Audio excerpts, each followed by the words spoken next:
Hey everyone, and welcome. My name is Javier Bargas. And I'm Nina Weber, and thanks for joining us. This is a video recording of a webinar we recently hosted. We wanted to share what we have learned as interviewers, hiring managers, and as members of hiring committees at Google. The goal is to help you fine-tune your application materials and to help you prepare for the interviews. And also to give you practical advice for increasing your chances of actually landing a job in today's very tough market. We're super glad you're here. We're here to help you. You got this. Let's get this started.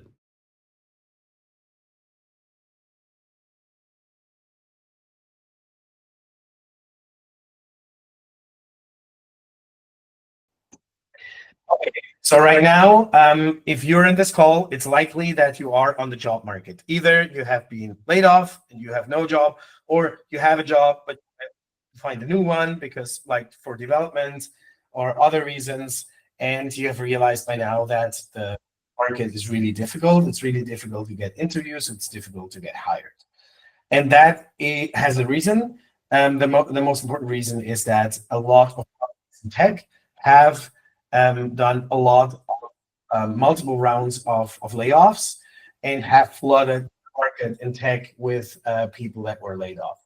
This is not UX specific, it's tech specific. So it's not like it's harder for UXers to find a new job than for PMs. It is hard for everyone. I know of good PMs and good engineers that are in the market and they're struggling to find jobs. So there's a problem that there are jobs out there, but there are a lot more people that are applying for this job than normal. And so we have talked with different recruiters, and they have said that sometimes it's up to 10 times more than normally. So with one recruiter I spoke, they posted a very senior role in a mid-sized company, and they got over applications for a principal role. So you can imagine that's really difficult. It means that the competition is super high, but it also means that likely there's people applying for jobs where they're actually not a match. And so recruiters have to go through that, through these applications, and that becomes really tedious, like time consuming. And so the entire situation for everyone has become really difficult. In that situation, when the job market is so difficult, it's not going to continue like that forever, but in the situation while it lasts, it's even more important that you take the entire application process really serious and that you focus a lot of your energy on the elements that you can control and make them as good as possible, because you don't get that many opportunities to interview, right? It is really difficult. And so you want to make sure that everything you can do to make it a success, you do. The rest is out of your control.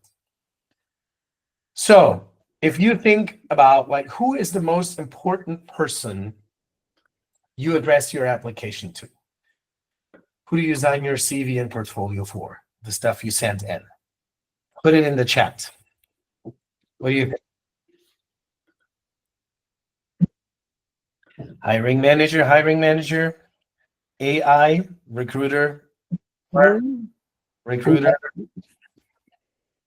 managers. All right. Cool. ATS. Okay, cool. Well, thanks. So it ranges for everything from the recruiter, hiring manager, to AI, the ATS, and these things. The VP PM. So obviously, in the different companies, the hiring processes are slightly different. So this varies, but the two most important people in the process are the recruiters, because the recruiters are the ones who see your stuff first, and they're an important filtering mechanism. And then it's the hiring manager, because they have two filtering functions. One is first to decide if they even want to talk with you, and then afterwards talking with you, interviewing you. There's obviously other people that are also important in that process. Maybe you talk with a panel, so multiple people, right? Maybe someone from HR is involved when it comes to salary negotiations and so on. So there are other people, but the most important ones are clearly the recruiter and the hiring manager. Those two people you have to focus on when you create your materials that you're going to send in.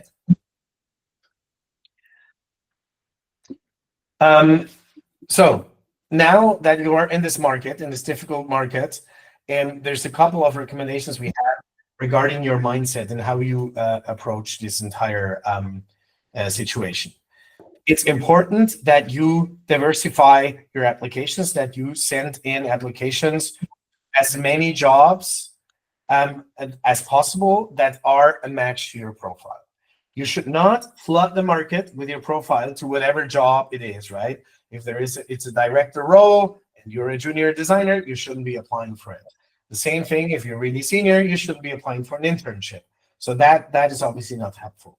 But any kind of role that would be potentially matched is a place that you can apply to. And the reason why it's important to this broad is so you increase the chances of you actually getting invited and getting experience. So sometimes we talk with people who are basically like, I'll paraphrase, right? I really want to work for Google, so I applied for Google, right? And it's really difficult to get a job at Google. So you should not put all your eggs in the Google basket. You should apply to many roles, okay? It's important you track that, put it in a spreadsheet, so you know where you have applied to and you know what the status is. Also, be really strategic on how you invest your time. Invest your time in things you can control. This applying for jobs is draining, will cost you a lot of energy, right? Sometimes people think, well, it doesn't matter if I send it to 100 more, right? Even if they're not a right fit. And that's not true. It costs you time, it costs you energy, it drains you, it drags you down. So think about, if we think about the entire process, we will now in this webinar focus on things that you can control, things you can't control, you should not spend time with. For instance, if you send in your application to a place, you see the job, you take your stuff, you adapt it to that place, to that job, and you send it in, and then it's out of your control. You put it in a spreadsheet, you forget about it. You're not thinking about, oh, they didn't answer. Oh, I didn't get that notification. Oh, they're ghosting me. All these things. That is a drainer of energy. Forget about the fact that you submitted that, and you will invest energy again if you get a response. If it is a rejection, you put it in the spreadsheet that it was a rejection, you move on. If it is something positive, great, you plan for the screener call. That's when you invest time again. Time box also the amount of time you spend in looking for jobs, because as it's draining, and if you apply all the time looking for a job, like 12 hours a day, you will be exhausted and you will not be in a good mental state when you get an interview. So then you need to go do an interview, but you're not doing well. You're miserable because you're just spending all days looking for a job and being anxious and bad. So you need to take a significant amount of time every day, especially when you're unemployed, to take care of yourself. So I say 50-50. Half the day to find a job, half the day to do something that is good for you. Go for a walk, eat healthy, go, like play with your kids, meet friends, whatever you that helps you is something you should do. So when you find a job opportunity, you are actually doing well and you can rock the interviews. I said it already, let go of things you can't control completely, like it's a drainer. Don't spend time on LinkedIn looking at posts from people that are commiserating about the job market. It's only going to drag you down. Focus on positive things, look for job postings, look for things that build you up. You want to be in a good place when you have the opportunity to interview. Be kind to yourself. This is going to take time. The job market is difficult right now, so it's usually going to take a significant amount of time until you find something, and that means you need to be wise about your energy. The same as a marathon person cannot like run full steam and then just crash. It needs to last for a long time. Okay, so we're going to walk through the entire application process in this webinar. That means through these 6 phases that you see here. The first, send in your application to the black box. And I call it the black box because you send in your application and you hope that a job turns out at the other end. And if anything happens and a job doesn't turn out, nobody tells you why. So that's why it's a black box. Nobody gives you feedback, tells you why you didn't get that job. So you put it in the black box, and the first phase is a CV triage. That's when the recruiter looks at the incoming CVs and triages. We heard before AI, ATS, right? I'm going to talk more about that in that phase. Second phase is portfolio review. So here, the hiring manager, the potentially future, your potential future manager, very often it's that person, sometimes it's others, look at your stuff, decide, do we actually want to do we actually should we move forward with that person? Is that interesting? If that is the case, you get a screener call from the recruiter. The recruiter wants to check, are you still available? This is the job, wants to give you more, wants has some questions about your background, your experience. Do we want to send you to a real interview with the hiring manager, with a UXer? Then if that happens, you get that first level interview with a hiring manager that checks if you're a potential fit for that role. If you pass that, typically that's where the process varies a lot in different companies, but there is some kind of a panel interview phase. You will be interviewed by multiple people. Maybe you have to present, maybe there is a take-home exercise, stuff like that. Sometimes there's multiple rounds. So here it varies a lot from company to company. If you pass that, you move to the offer stage where they call you and go like, we want to hire you. Here's the offer, or like, let's talk about money, these kind of things. We will talk through all these 6 phases now. We will tell you what happens, what to pay attention to, and give you concrete checklist on what things to take care of when you are in those phases. And that means we are now at CV Triage, which Nina does, and I will take over the being the emitter. Fantastic. And just before we dive into CV Triage, because that was a question in the chat, questions are coming up. We would ask you to please keep them to the end, so we can get through all of the stuff that we've prepared for you. We're going to cover probably a lot of the things that you will have questions about.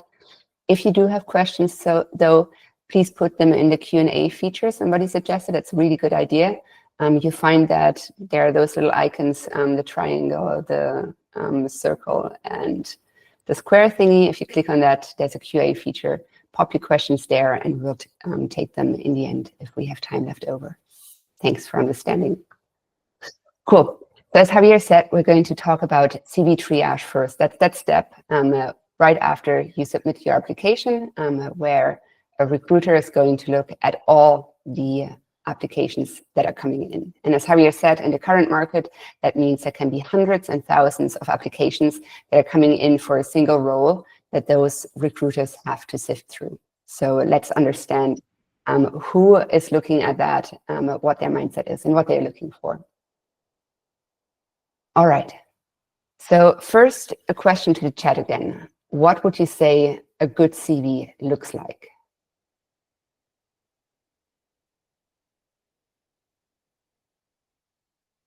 Concise, yes. Structured, tailored, scannable, one page, clear keywords, sells your skills, has answers, neat, readable, yes. Engaging too, has metrics, ATS readable, we're going to get to that. Impact. This is going very quickly. So many answers. Focused, yes. Has a story. A lot of good stuff coming in here. So I'm going to stop looking at all the great stuff that's coming in now, and I'm going to move us forward to the goals that you're actually trying to achieve at this stage. So your goals at this stage are to get your application to the good pile. So as I said before, recruiters are looking at like hundreds, thousands of applications, and they're going to put them into different piles. There's a pile that's clearly going to be rejected. There's a maybe pile where there are potentially fitting candidates, but then there's a good pile as well. And these are the applications that the recruiter is going to forward to the next stage, and that they're are more likely to call back. So that's the main goal that you're trying to achieve. And kind of like intermediate goal here is to convey with your application, with your resume, that you are relevant for that role. You are showing the signals that the recruiter is looking for, that you will be a good fit for the particular position that is open and that they are hiring for.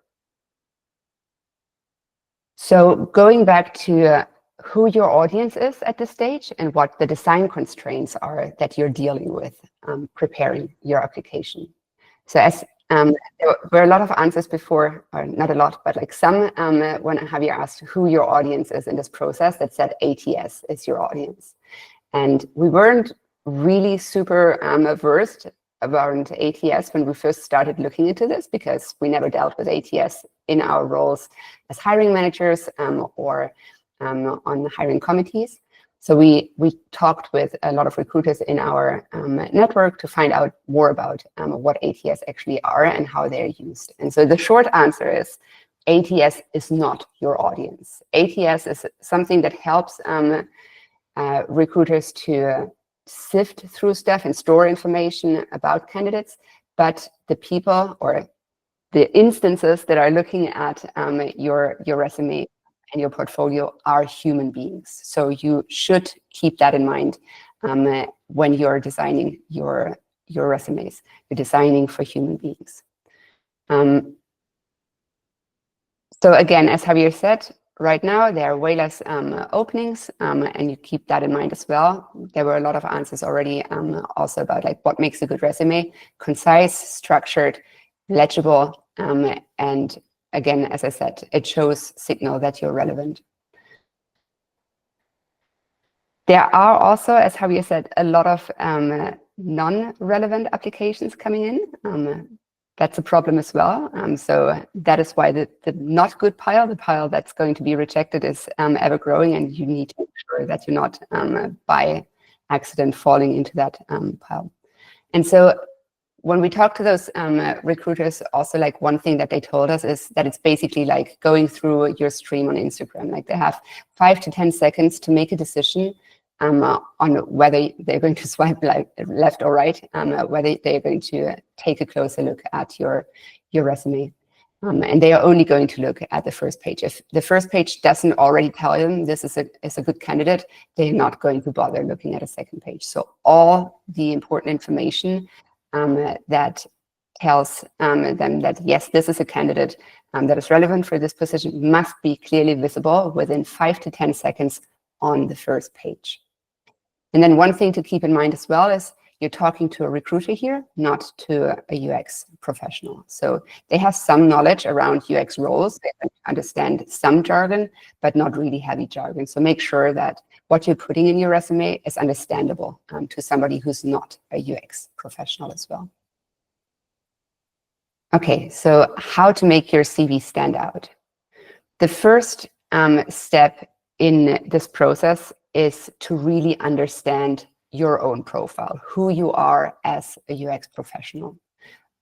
So that is going to inform what roles will I apply for, and it is going to help you create a core or skeleton CV that you can then tailor for each application that you're sending out for specific roles. So your CV will stand out if it's relevant, easy to use, and tailored. And I'm going to look into how to do that with you now.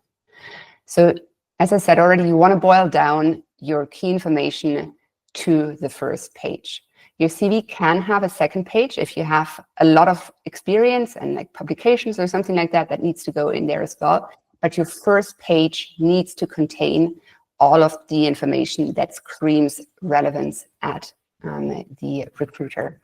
So that first page needs to have all of that information in a readable way, not for an ATS readable, not for AI readable, but for a human being readable. So make sure that there's structure, make sure that you're not using a font size that's too small. Like it's tempting to say, okay, I'm going for a one-pager, I'm going to just reduce the font size to 7, and then I can fit everything that I had in there.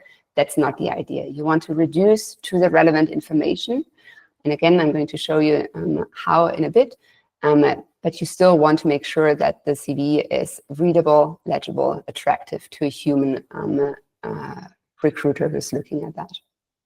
You want to make sure it looks professional as well, and you want to make sure that it contains all of the relevant information about how to contact you and where to find more information about you as well.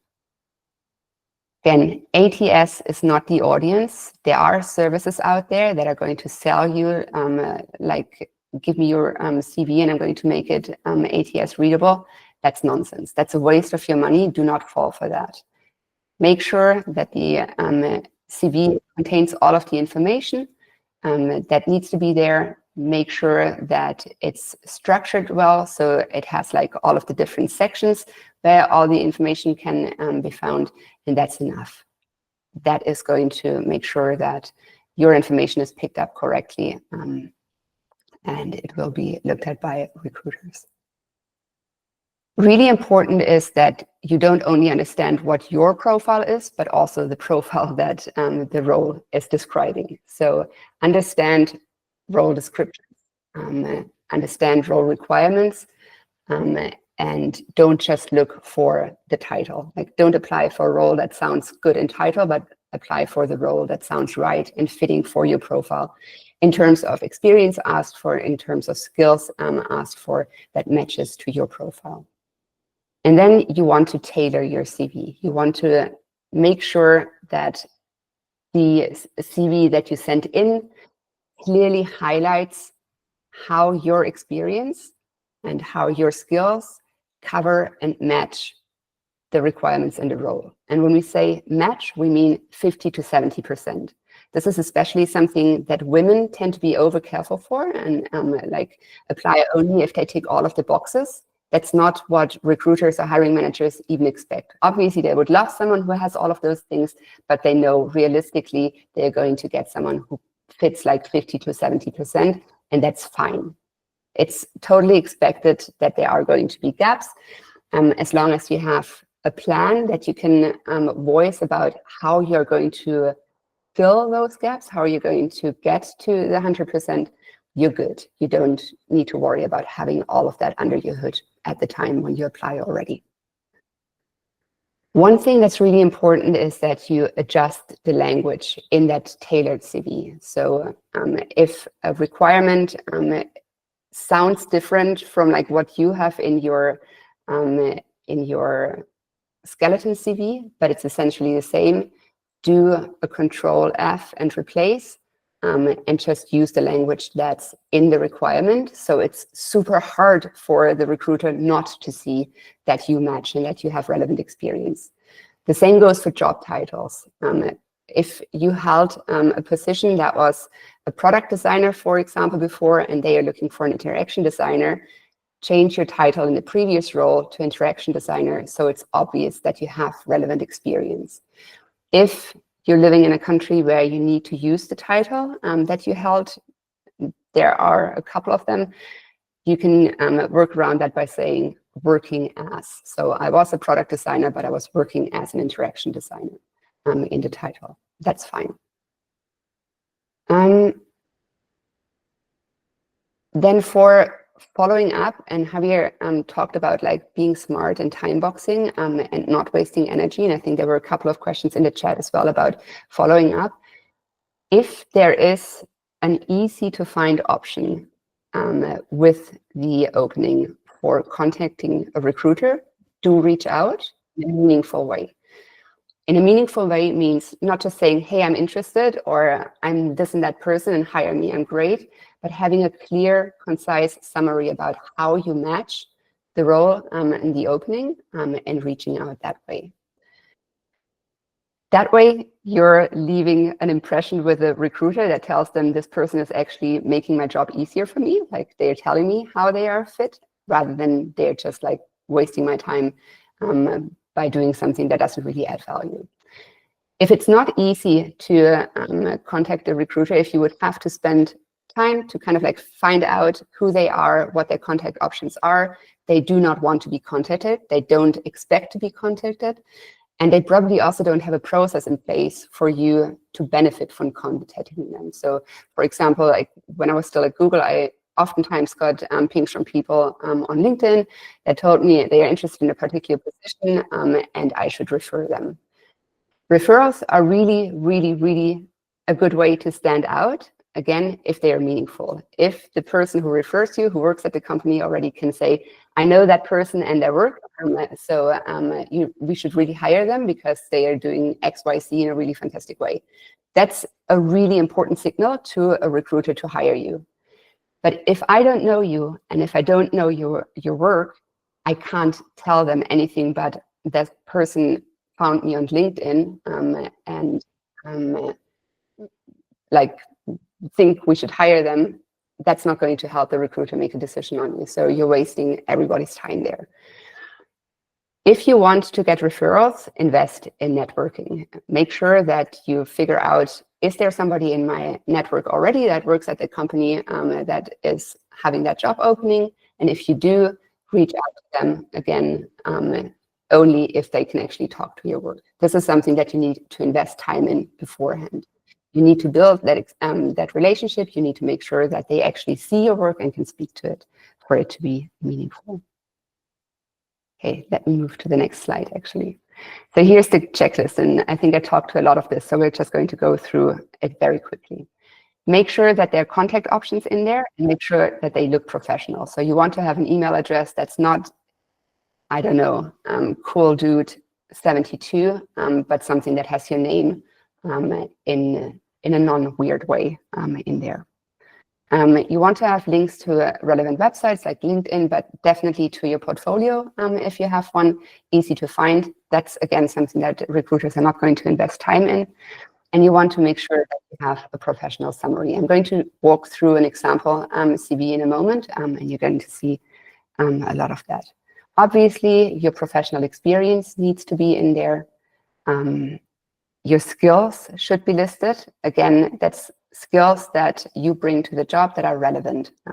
If you have skills that are not asked for in the job opening, and you think they are relevant, you can add them. But if there's something completely outside, they're just going to be a waste of space. Again, make sure that you're smart about the space that you have on the first page.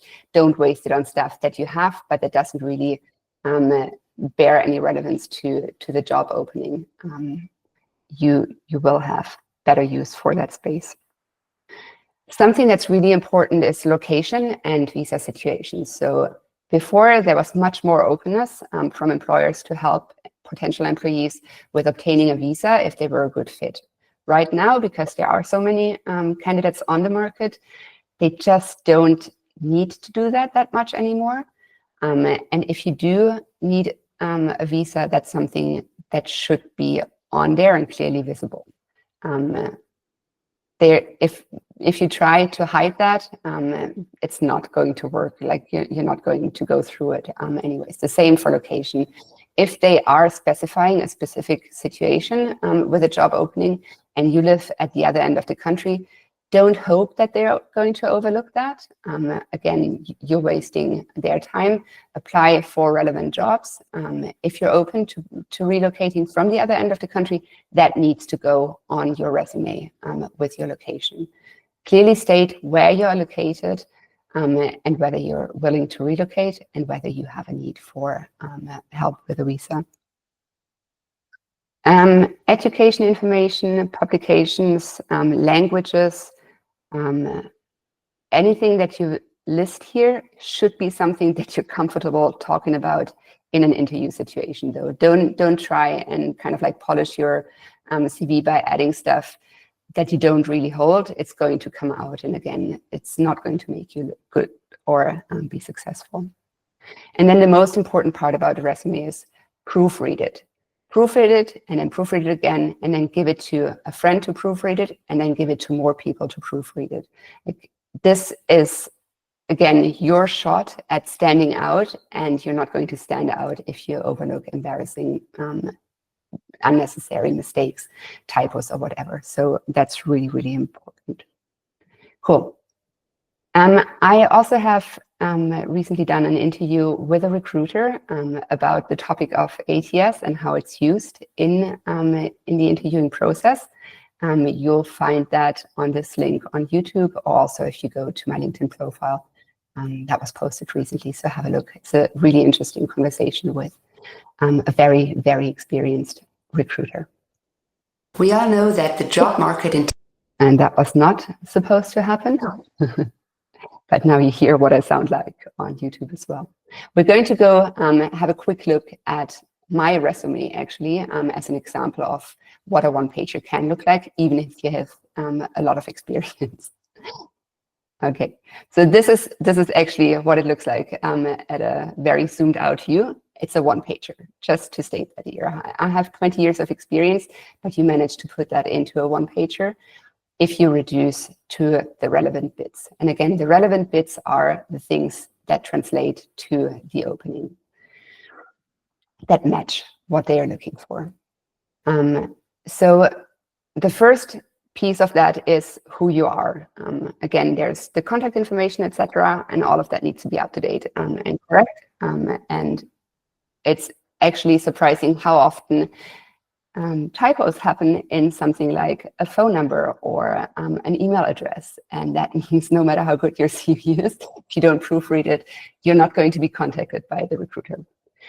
You want to have an About Me section in there that kind of summarizes in a couple of sentences who you are as a UX professional. So that's basically the work that you put into defining your profile and getting to like this super short elevator pitch about like, hey, this is me, this is what I do, that's what I've done in the past, and how I can add value to you here.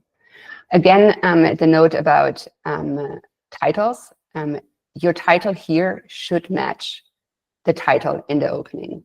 So again, this here is what we call a skeleton CV. It's something that we're going to have in place to be able to quickly create a tailored CV for an individual opening. So all that is that I show here is something that you will go in Control F and replace with language that matches the particular opening to get to a tailored CV. Okay, so then the most important piece obviously is your professional experience. And that is your professional experience in your past couple of positions. If you did something 15 years ago, that's highly relevant to the opening now that you haven't been doing since, you should mention that. Otherwise, everything that's older than your last 2 or 3 positions, you can you can basically spend no amount of white space on that, no amount of first page space on that, outside of like, this is the role that I held, this is where it was, and this is from when to when it was.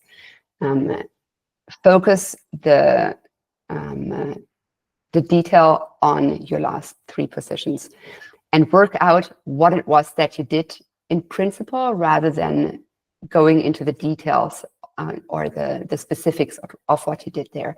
Nobody really cares about the projects that you did. What they care about is the transferable skills that you got from that project work or from the work that you did there. So try on a meta level to work out what that role actually gave you in terms of experience, rather than saying, I created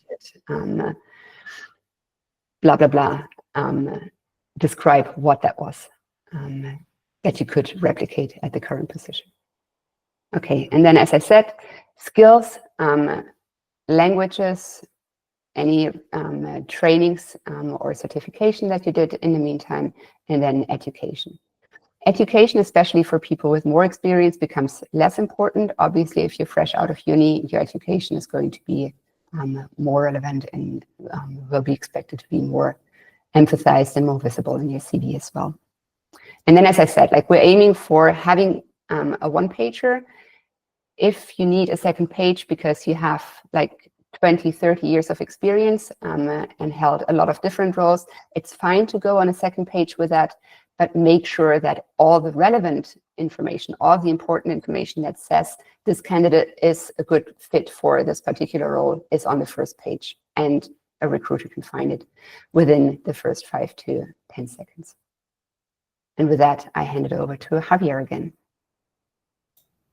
All right, thanks.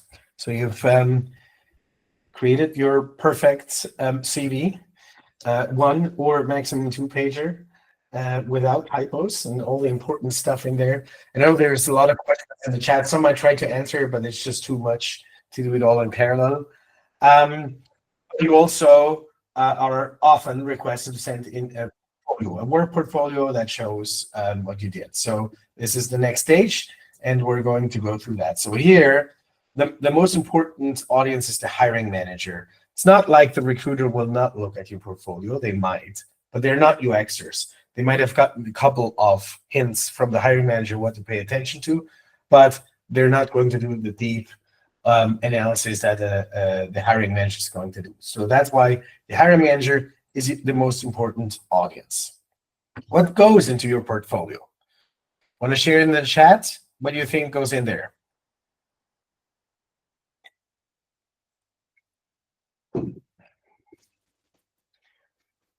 Impact. We have a lot of impacts.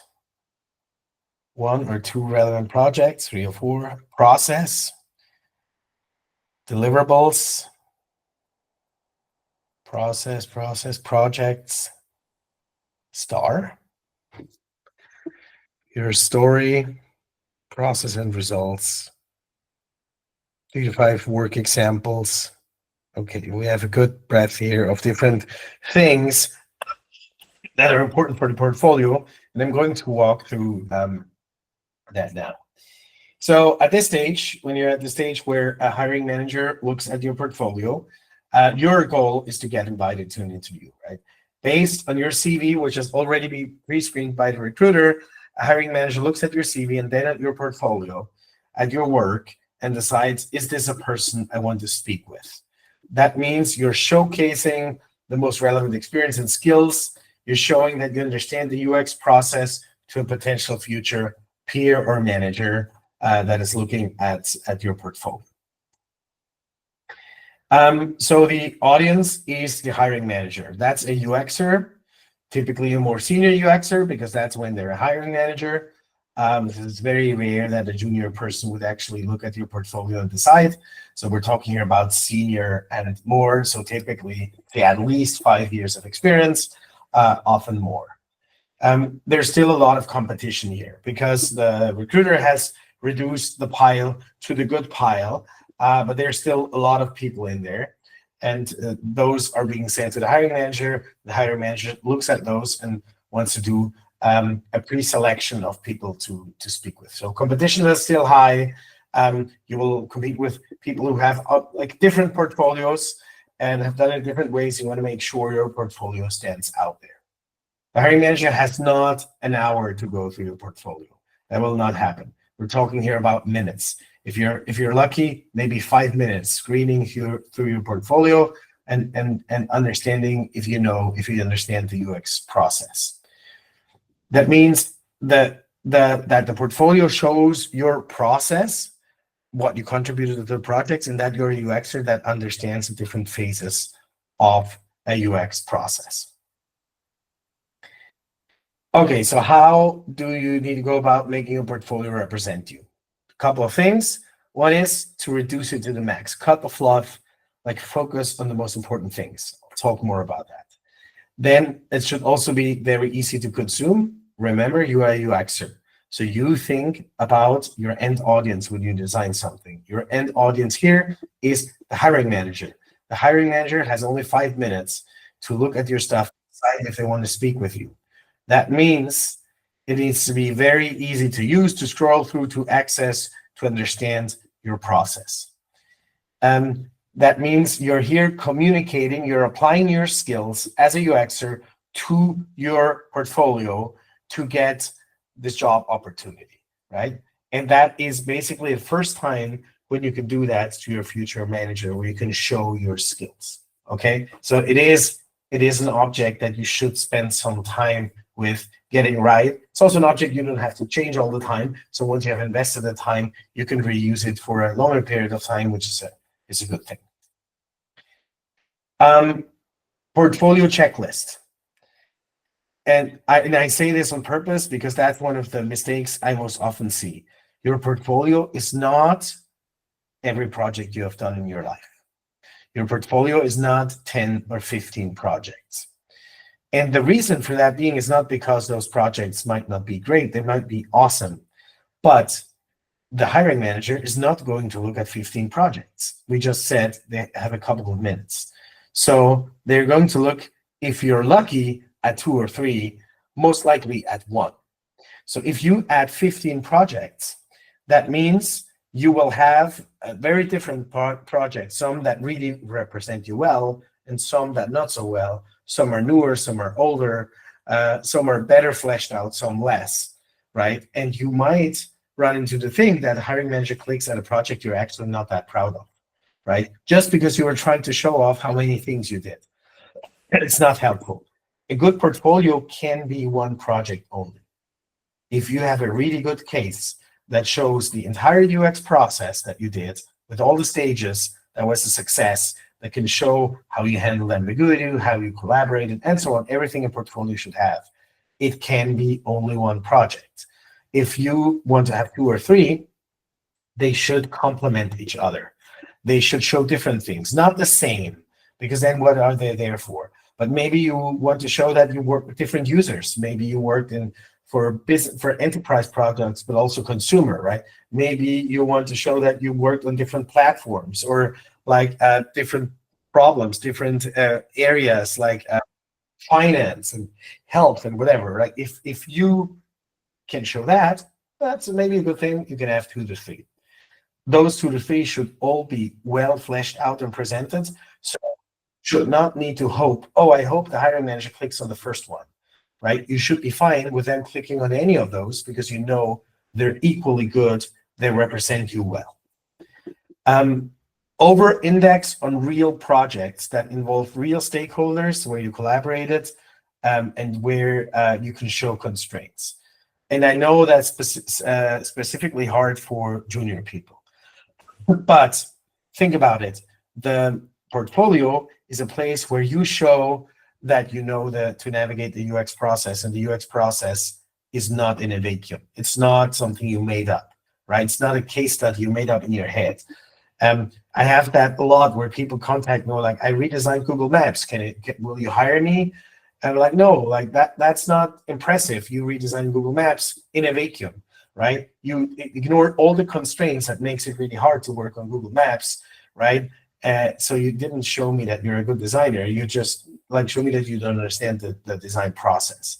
So it should be real things. If you're very junior, show stuff from your internships. If you don't have that, try to find projects that you can do. Maybe volunteer projects. Maybe you like small businesses in your community. Maybe nonprofits are looking for help. Try to do real things where you can show I collaborated with these people and I dealt with these constraints and I came up with these compromises and this is the output.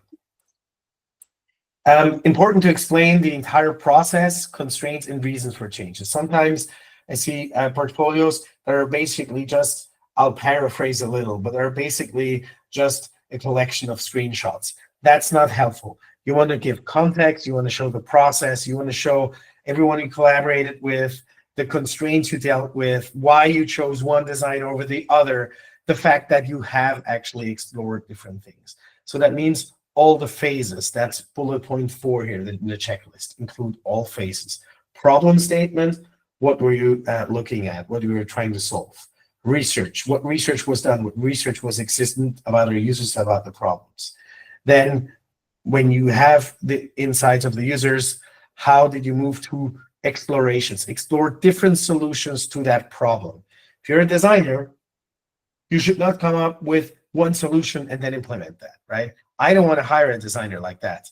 A designer understands that the problem has always multiple solutions. And a designer understands that the first idea they have is not necessarily the best. A good designer understands that having multiple explorations of multiple solutions will help them find the better solution. So showing that you actually explored different alternatives and then showing how you picked the winner and why, pros and cons, the reasons why you picked one design solution over others is really important in your portfolio, because that's what shows that you understand the design process and you understand the value of exploring the problem space. Then how did you move from lo-fi explorations to hi-fi prototypes? So you have those wireframes and you move to high fidelity. You show that. Then testing, understanding if it works, redesigning, iterating, all these things. Then implementing, validating at the end if it was launched, was it a success, metrics, showing that this was actually a good thing. All of these things, the more you have, the better. Sometimes you've been in a project where you might not have done some of those phases. Well, then that's what it is, right? Then you can't show them. But try to pick projects where you have done most of those things. The more, the better. So you show that you understand the entire process. For designers, really important, I mentioned it, the lo-fi explorations. That's when you open the funnel, and moving to hi-fi, closing the funnel. Those things are important. I see a lot of portfolios without explorations. They basically draw a wireframe with the solution that was later implemented. Nothing, showing nothing about how they explored different problems. That is not a good thing. You should show that. I said that before. Explain pros and cons and why you pick the winner. Don't ramble. Don't go too much into details that are not important. You're showing the process, transferable skills, right? If you go too much into details, hiring managers don't have time to read that, so they will not look at it and they will move on. Make sure you include only materials that you're allowed to share. If you are working on things that are confidential and you need to still show your portfolio, honestly, and that you did work, put them behind password walls. Make sure that they're not being spread, right? You can share these things in a more confidential way to show what you did without revealing too much confidential information. You can always like blur things, change text, and these kind of things. That's obviously important too.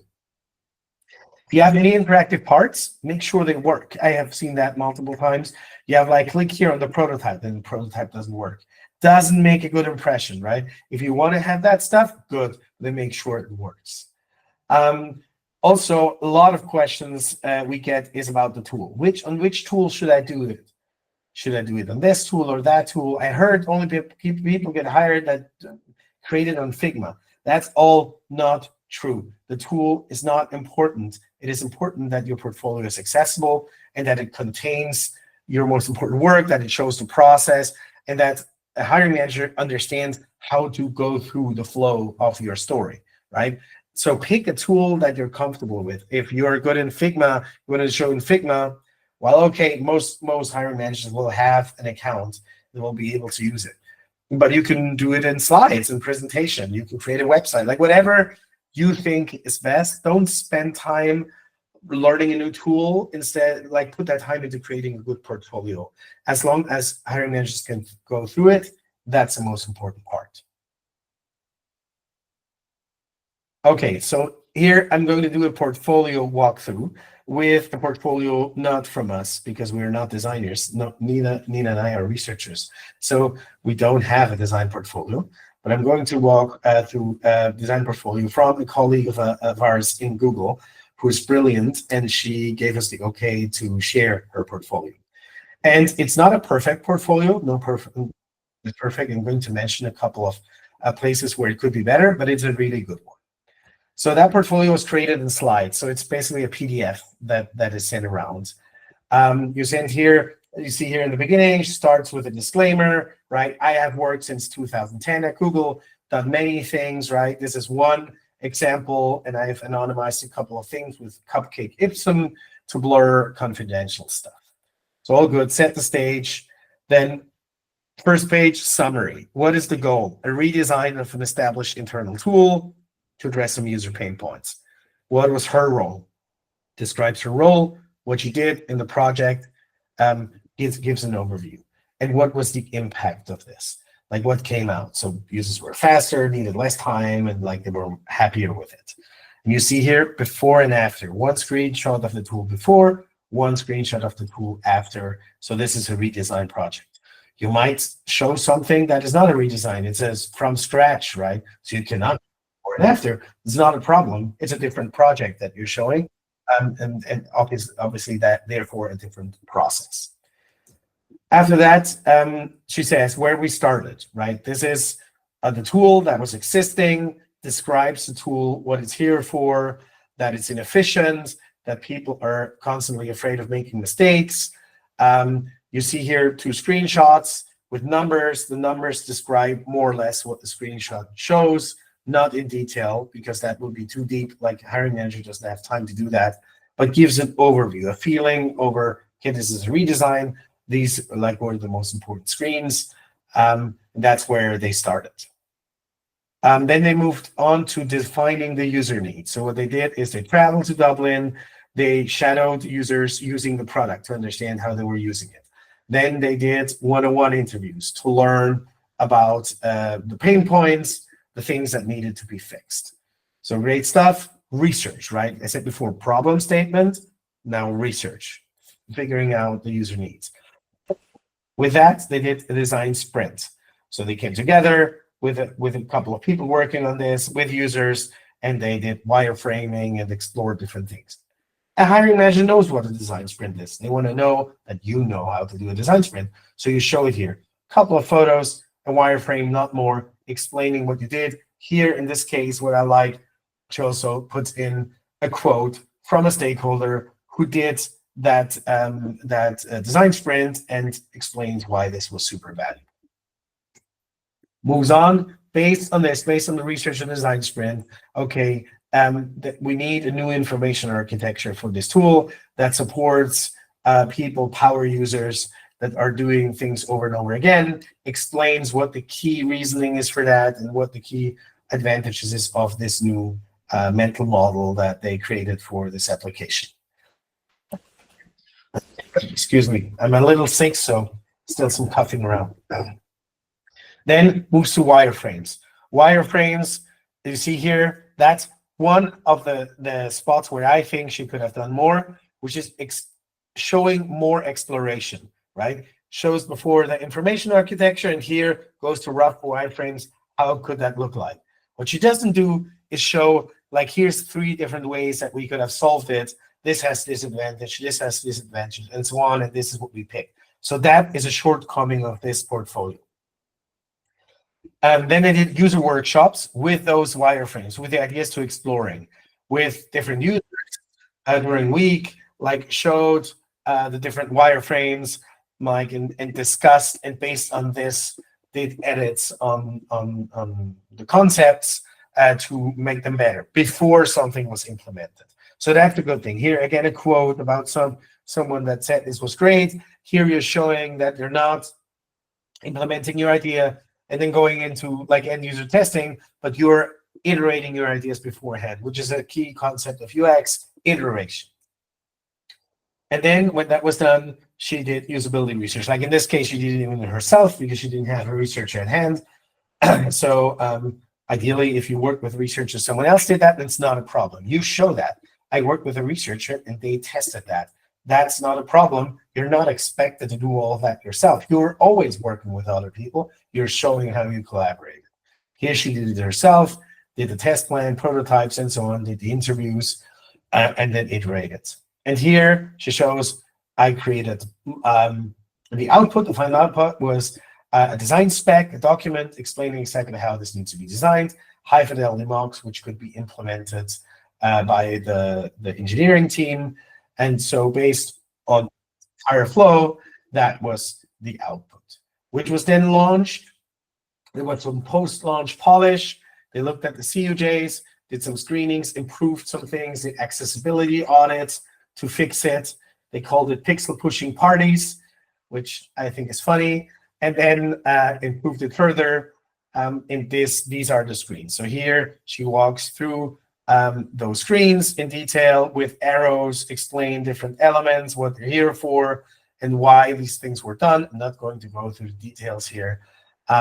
In that way, you see that's the design is presented. At the end, she ends with the success metrics, satisfaction increased, like tasks were faster, time was saved, and so on. So some vanity metrics showing that what you did is good is obviously important, because before we saw it in the chat, impact, right? So impact, you did all of that, but what was the impact? The product was different, and hopefully it was better. Here, what I like also, she puts a quote from the director of engineering that worked on this that says what the impact of her work was, why this was important, why this was a success. So you give your work more credibility through somebody else commenting on your work, and that can be a really good thing. Okay, that so much for the portfolio walkthrough. This is not the only way to create a portfolio. This, I think, is a good portfolio. There's many ways to create portfolios. The important things is what I mentioned before. You show all the different phases that you did and how you did it. You show that you can master the UX process. Now, are portfolios only for designers? What do researchers here think?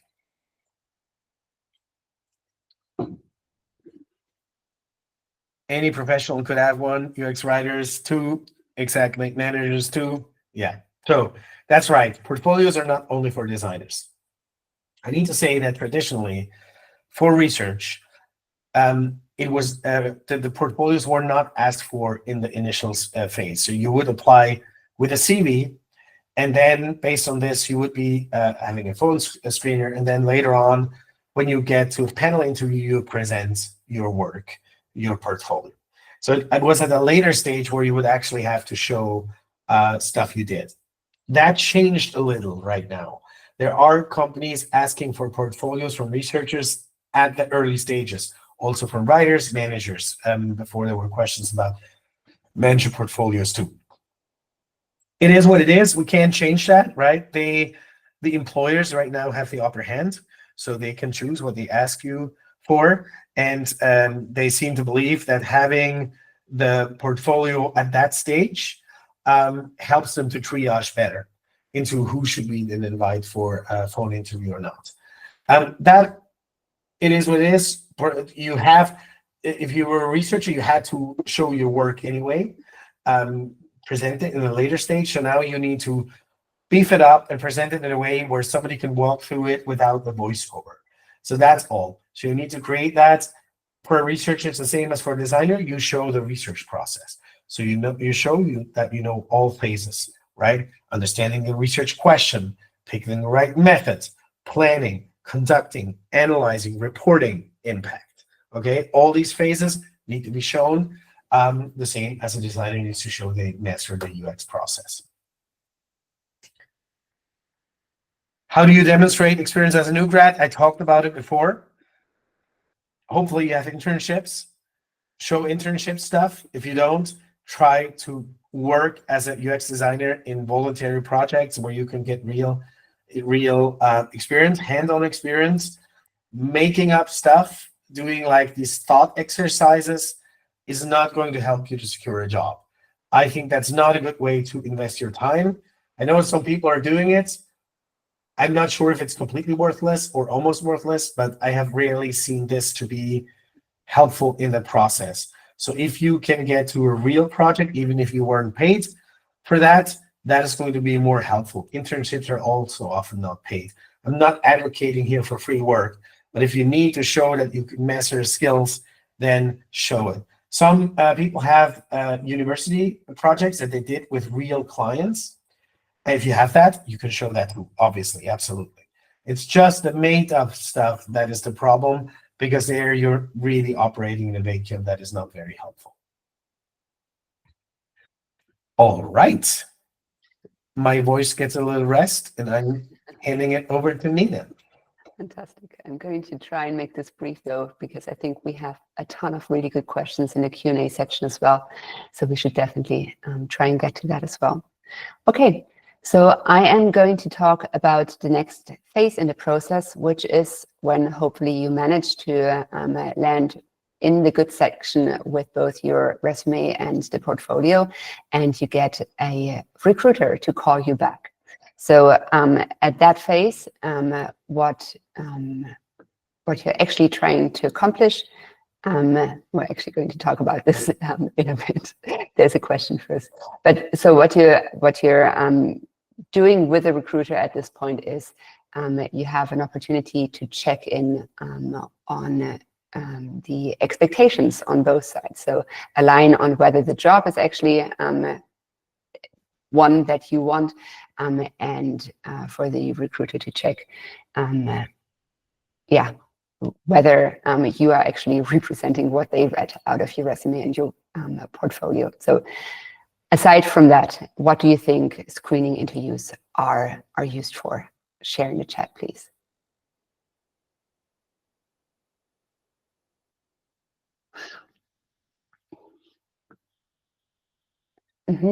Compensation and salary alignment. That you can talk. That might be something to check here.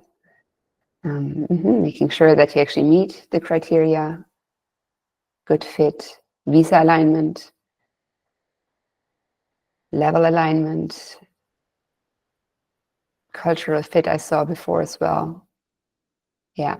So at this stage, I think there's a brief check on cultural fit, whether you share the philosophy maybe of the company. Cultural fit is a bigger topic when you pass that first screen and you actually go later and meet with the peers, where that is going to be assessed in more detail. Yes, so we are going to look at a lot of the topics that came up just now in the chat as well. But basically, when we talk about goals at this stage, we're still looking at like the time of the hiring manager and the hiring team as a resource that the recruiter at this point is kind of like coveting, and they're looking at whether you're actually worth the time of the team and the hiring manager in longer interviews. So what you want to do here is to showcase that you do have the relevant experience that you described in your resume and in your portfolio, and you want to illustrate how you've done work as what they are looking for in the past. You're going to talk to the recruiter, who's a non-UXer, and they're going to judge whether you're a good fit or a potential fit, actually, because the good fit is then going to come out of the interviews with the hiring manager and the hiring team. So your audience, again, I mentioned this already, is a human recruiter. There is less competition than in the previous stages. You've been narrowed down to about 10 is a rough number that we're getting from recruiters. So they're trying to put about 10 candidates in front of a hiring manager, and that usually is a good enough number to result in a hire for them. So you're now one out of about 10 people. Definitely less competition, but still quite a number of people to go against. And that also explains why, even if you get callbacks from recruiters and you get to the screener, you still have a long way to go to actually get to offer stage. You usually have between 15 and 30 minutes in terms of conversation to make a good impression and for them to judge, yes, this candidate is actually going to be put in front of a hiring manager. We're going to use the hiring manager's time to speak to that person. And again, what you're trying to show here is that you meet the 50 to 70% of the requirements that they have for the job, and explain how so. Like talk about how you achieved things in the past at a high level. Cool. So how do you get past the screener? How do you conquer that hurdle? So one thing goes back to what we talked about before about like really understanding what your own profile as a UX professional is. So that also came up in the comments when we talked about the portfolio, really understanding what your strong points are and which projects highlight those strong points, like what it is that you bring to the table, what it is that you really excel in, be that as a designer, be that as a researcher, be that as a manager. What are the things that you are really good at, and how do you How did you demonstrate that in the past?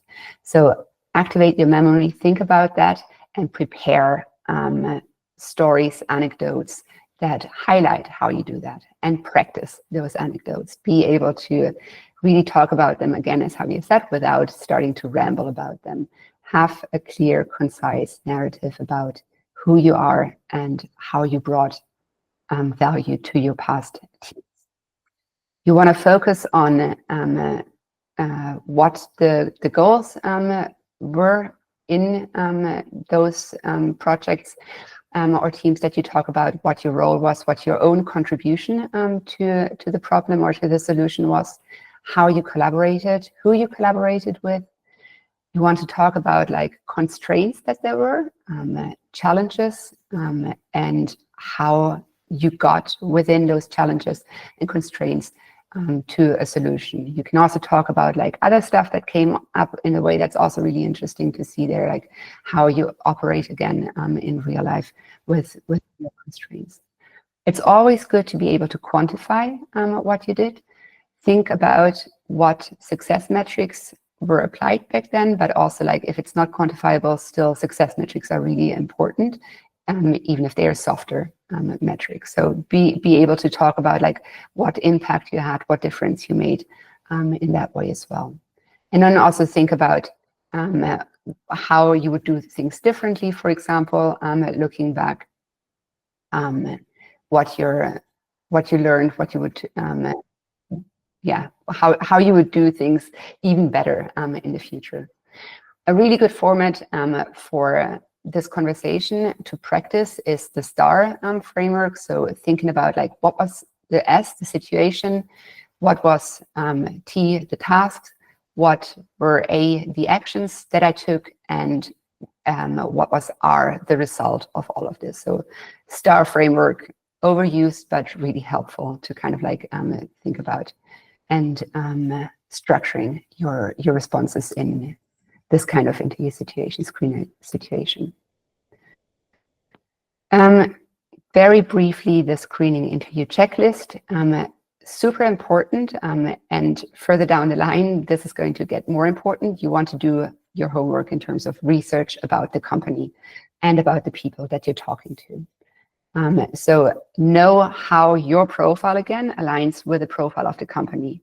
Be able to speak to how your values and how your philosophy aligns with the values and the philosophy of the company, for example. They are going to ask about this stuff. There are a couple of questions that you can almost be certain that are going to come up either in the screener interview or later in the interview. And it's a really good idea to prepare answers to that so that you don't have to struggle to find them in the moment. So some of them are tell me a bit about yourself, and that's an invitation to kind of like give a summary of the most relevant parts again of your CV in spoken form. Why are you interested in this position? What are your strengths and weaknesses? And then also very popular, why should we hire you?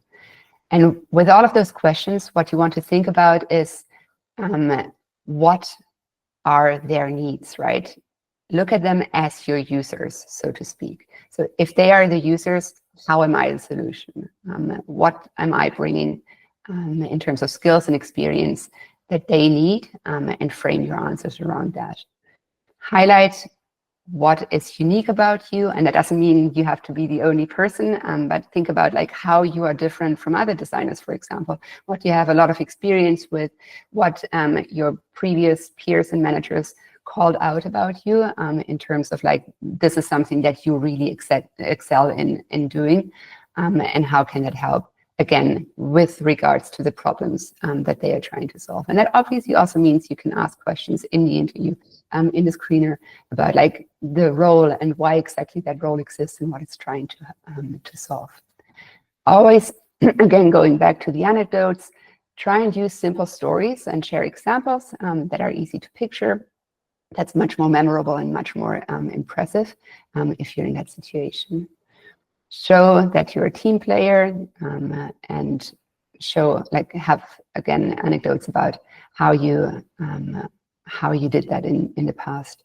And then obviously try and be positive in your answers and in your stuff while you're talking about this stuff, to make this a situation in which the recruiter feels at peace as well, because that's going to make it easier for them to rate you as a candidate positively.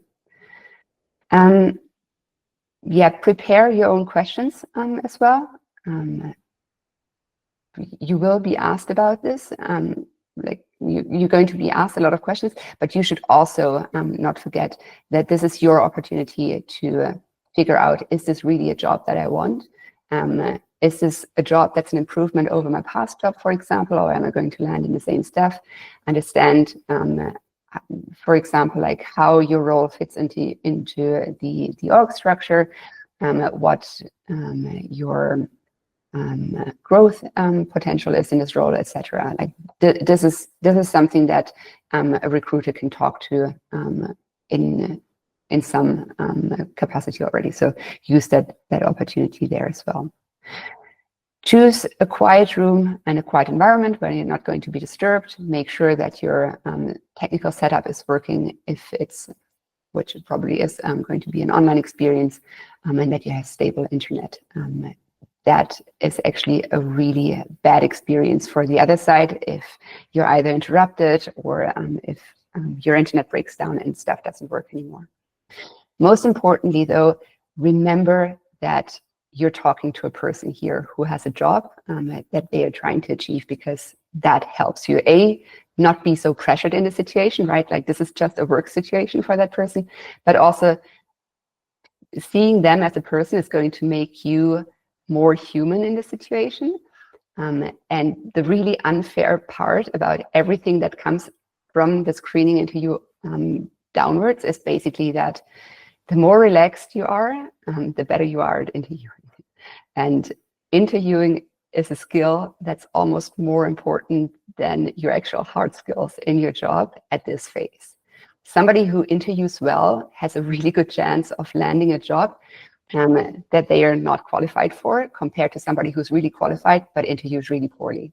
So that sucks, but the good news is this is something that you can practice, and your mindset is really important there as well. So going in there with kind of like this mindset of, this is a person, I'm interested in understanding what they are trying to solve, and at this stage they're trying to solve, I want to find a good candidate to put in front of the hiring manager. So I need to understand what the recruiter is looking for as a good candidate, and that's something that you can ask. Treat it like a research project. Treat this like a user situation, and figure it out that way. Yeah, I think that's it for the recruiter screen. So I give it back to Javier. To go over again space. And go into the hiring manager interview. So you have now done the screener and you have passed it successfully. They have figured out you're potentially a match, and they want you to talk with a hiring manager. And if we say here hiring manager, sometimes it's not your future manager, but in most cases it is. So we're in this phase here now. And in this phase, want to share in the chat, why is a hiring manager interview a difficult stage in this process? What do you think?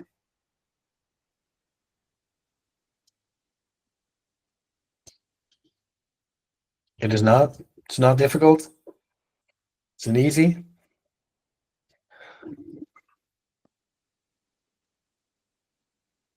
Nobody knows why. First impression, information asymmetry. Not easy at all. Pressure. Maybe they're not great at interviewing. Yes. High expectations. This is all. These are all good answers. The main reason it is difficult is because it is one person who decides if you move on to the next one. This is actually also true with a recruiter beforehand, but that is a more superficial thing. The hiring manager interview is with one person, the hiring manager, and they will decide if you go to the next phase. The next phase typically is a bunch of people interviewing you. It's kind of like a panel, you present something, there's a couple of the people interviewing you. And if one of those interviews doesn't go as well, but the others did, you might still be hired, right? You don't have to ace all of them, right? Maybe somebody is lukewarm, but the other ones feel they have strong signals and you hire the person. That is something that, for instance, at Google, happens a lot when you're like, both Nina and I were in hiring committee. That's when you get the interview feedbacks from the panel interviews, and you look at those, and you might have one that is an outlier. And so you look at their concerns, you look if the other ones maybe found data that would counter the concerns, you still hire the person. With a hiring manager interview, there's none of that. If they think you're not a fit, you're not a fit, that's it. That's why it's kind of a little bit more difficult than the other stage. So here, goals at this stage for you is to make the hiring manager enthusiastic about you, about your profile, about hiring you into their team. And you want to demonstrate that you're a good fit for the company to invest a significant amount of employee time in you. Because if you do the panel interviews, that is going to require time from them, right? You might have 3, 4, 5 people in the panel. They need to listen to what you say. They interview you. They have to write up their assessment. They have to take a decision. All of that is like 1 to 2 days of work easily. So you want to demonstrate that you're worth the risk of investing that time. The audience here is clearly the hiring manager. At this stage, the competition is starting to dwindle, right? We're talking here around 5 to 10 people, right? That obviously depends. If the first couple of people they interview are not a good fit, it might be more later on. But it's unusual that a recruiter would schedule more than 10 interviews for a role. It will start somewhere around 3 to 5 and then move slowly up, depending what the yield rate is. They take half an hour to an hour to talk with you. They ask you questions about your previous experience, about your technical skills, cultural fit, all these kind of things. So this is a classical interview where you're being asked questions and you give answers, and often you don't really even know what the right answer is, what they're looking for. And so it's kind of like a test. A couple of things to nail the hiring manager interview. It's very important to prepare. So I'm going to talk about that. It's very important to practice. And it is very important to reveal your thought process in the interview. Okay. When you prepare for the hiring manager interview, you know that one of the things that will come up is questions about your past experience. And one of the things that we know from research, from psychology, is that memories are very unstable. So we forget about things very quickly. So it is important that you reactivate past experiences. Go through your portfolio, go through your CV, and try to remember what are things that I did, which methods did I apply, which problems did I deal with, which people did I work with, these kind of things. And I have some kind of a weird echo. Is somebody unmuted? Please check if you're, oh yeah, I see here somebody's unmuted. So let me mute. Sorry about that. You reactivate all those memories, you take notes about them, right? Because you will be asked questions about, tell me a time when you did, right? And you want to make sure that comes in mind in that situation, come up with a good example. If you are being told who will interview you, do research. Go on LinkedIn, check their profile. Check what you can find out about them. Maybe you see that they like specific type of work or specific type of designs or whatever, right? This is always good information to have. And prepare for the discussion about your CV and past failures and learnings. And I will talk about failures and learning in a second more. Another thing to do is that I think is very important that people don't do nearly enough is practice, right? In the past, when it was easy to find jobs, you could apply to jobs, go and do an interview, and if you bombed the interview, you go like, well, no big deal, I bombed it, but I learned, the next time I'll do better. Now it's difficult to get an interview. So you don't want to use the interview as a practice round. You do want to make sure that you practice in a safe setting where you don't lose anything if you bomb the interview. So do multiple rounds of mock interviews with people who know, with UXers, people who might have experience hiring, doing interviews, maybe mentor, coaches. There's ways for you to prepare real interviews where you get feedback. Because that's another thing, you don't get feedback. If you have the hiring manager interview and you fail, they will not tell you why you failed. In most cases, they won't tell you anything. And if they tell you something, I can tell you, it's most likely going to be superficial stuff that is actually not the real reason why you didn't get to the next stage. So you focus on getting real feedback from somebody who cares about you and wants you to improve. It's going to be way more helpful. We put here a link for Google interview warm-ups. Many companies have published that, where they have published like warm-up guidelines where you can like go through that and also prepare. It is also important to realize that this interview, while it is obviously an interview, and a classical interview is a person asking you questions, almost like an interrogation, that's actually not what it should be. The more you can make this interview a conversation, the more likely is that you're going to pass. A conversation between two people interested in UX, right? So when you get asked a question, you have the answer to straight away. You have the option to straight away jump into the answer and give the answer and move to the next question. That's an interrogation. Tell me about that here. Tell me about that here, right? But you can try to make this more a conversation. So instead of jumping into the answer, you reflect. First, you think 5 to 10 seconds. Take a note, write down the question. Or like, this is good. Like, let me think about that. Then you ask a clarifying question. Are you asking me this specifically for this context or that? Or is like what something that shows you're engaging with a question, but you're also asking something so they can respond. Suddenly you have a conversation, right? And if you have a conversation, that's better than an interrogation. It can become also more loose, right? More easygoing, because maybe you can even tell a joke or something, make a comment that is funny. You can make it something pleasurable for both, right? In a good interview, I say completely made up, but it's based on my experience interviewing people, you should talk about 70% of the time, right? There should be time when the other person also says things, not only asking questions. So it shouldn't be you monopolizing most of the time. Then that's usually a place where you're at the interrogation phase.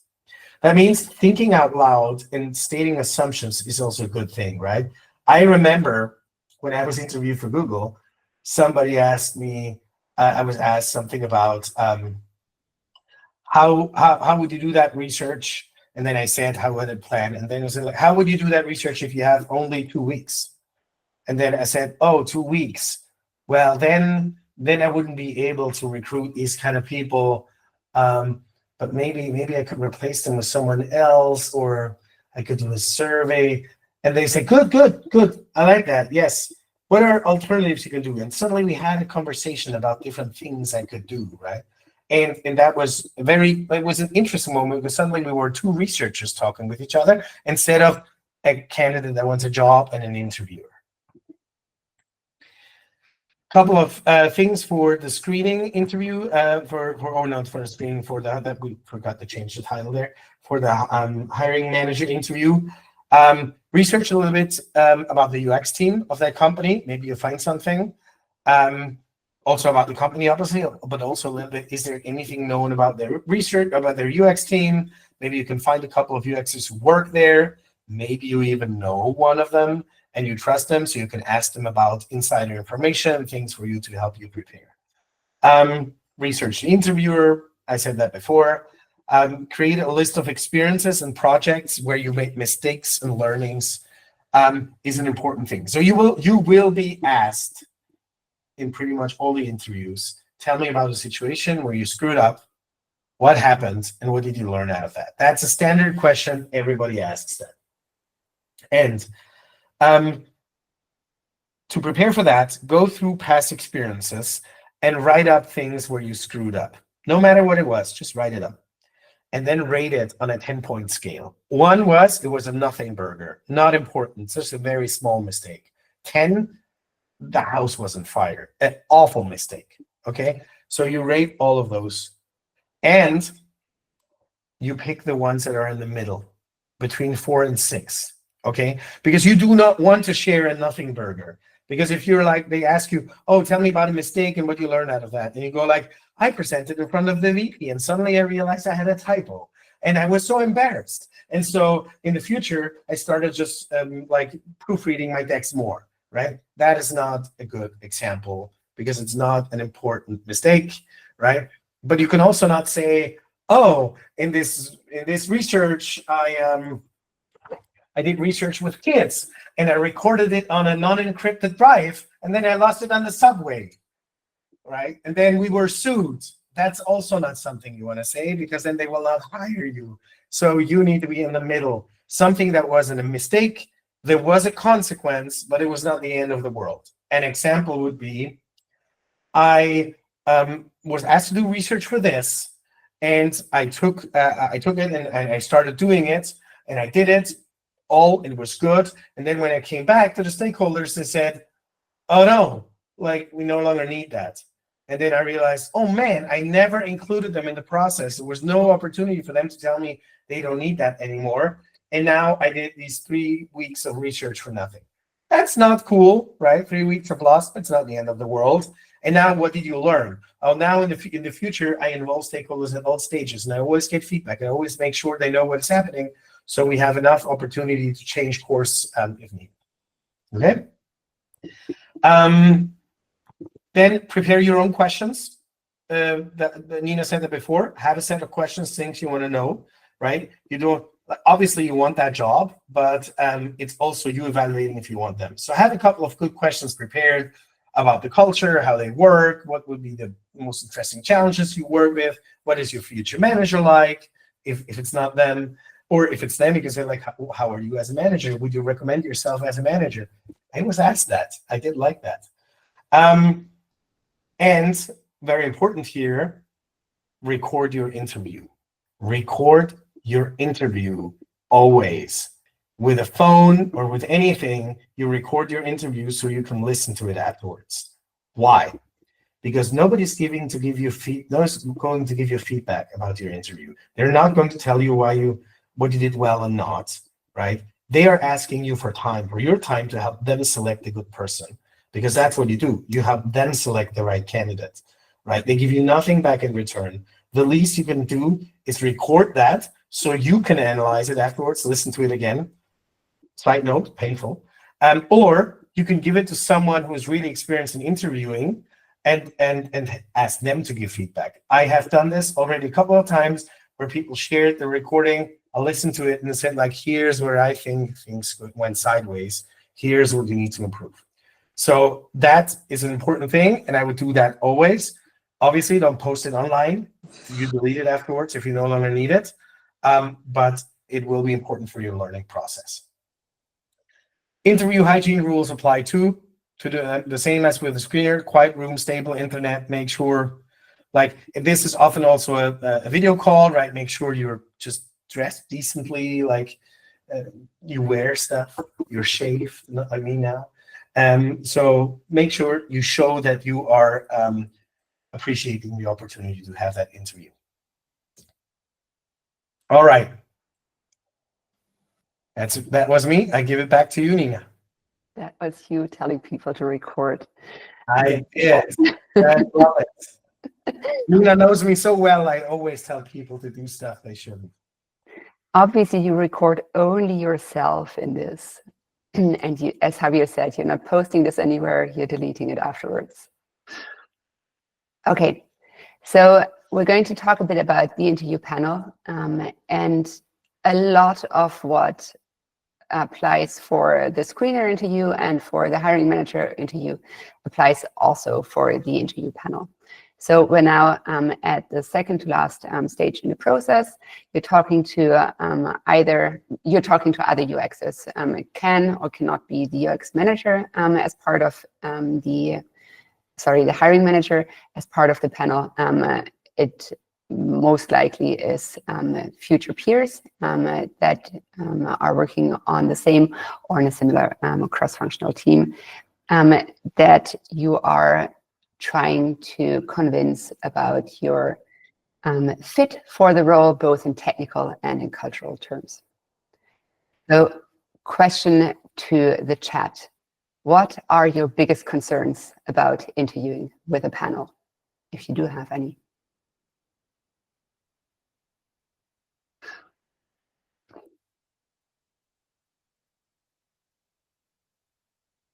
Either no concerns at all or very long ones that take a long time to type out. There we're going. Not getting a connection, maintaining calm for 4 hours, getting sidetracked with good conversation. That is a first world problem, I think, in this kind of setting. That's actually a good thing to happen. Messing up, hard to build rapport. Lack of clarity on winning criteria, anxiety, what to highlight, tricky questions. They are many, you are one. Not being able to stand out. It's excellent stuff.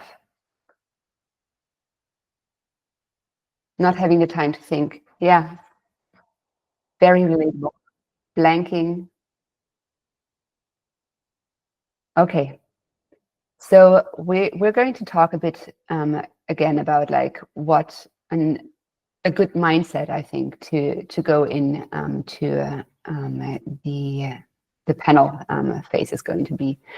And you've seen this before, like we like to highlight first, like what are the goals at this stage. So as I said, you're talking to peers on the team, sometimes on the cross-functional team. So it might be people in other UX roles, sometimes even people on the PM or Eng side that you're talking to. And you're trying to demonstrate that you're not only a good fit in terms of technical skills, but also in terms of like how well you fit into the team culture, etc. How you're collaborating with them. So at this point, what you want to do is to get to the final stage. Out of those interviews, you want to convince them that you're great in all of that, so that they actually make you an offer. And again, audience and design constraints. Your audience at this point are, as I said, other UXers, might also be cross-functional peers, might be your hiring manager or even a skip level. Sorry, I need a sip of water. So at this stage, the competition is much reduced. You're obviously not on the safe side yet, otherwise you wouldn't have to do the interviews. But it's kind of like it's something that is manageable. You're typically in the range of 3 to 5 people that are invited to do the full panel, because this already is super costly for the employer, right? Like that's probably 2 full days in total of employee time that they are investing in getting to know you, preparing the people for the interview, and getting the feedback from the people, and then analyzing the feedback. What the stage looks like exactly, how many people are involved, and who the people are that are involved varies significantly from company to company. Our answers here are going to be tainted by our experience in Google. What is similar across all of the companies is that for the candidate, this can be enormously exhausting. Not only are you talking for several hours to people about like topics that are emotional and hard, and you come up with creative answers and creative solutions to problems that they pose you, it's also like you feel judged for the entire time. So mindset is really important. And going back to, these are people over there. There was a bit of a conversation in the chat about this. And I think this is really helpful, like looking at the people who are your interviewers in this phase and remembering they are you in the future or in the past, right? They are UXers who are doing this while they're also doing their other job. And they're kind of like almost rooting for you because they want a good new colleague. So you only need to show them how great you are. And I know this is hard in an interview situation. I'm not the most comfortable person in interview situations myself. But again, it's something that you can train, like not only practicing the interviewing itself, like Javier said, this is absolutely something that you need to practice. You need to find someone to ask you interview questions and be able to practice speaking them out loud. And in an ideal situation, do it with a person who can give you meaningful feedback and adjustments. So working with someone who has interview experience as an interviewer with a coach or something is definitely really helpful. But the other thing is also like training this mindset, like looking at the person across the table or in the other chair or on the screen and seeing them as a person who is trying to do a job. It's really helpful to be less nervous as well. So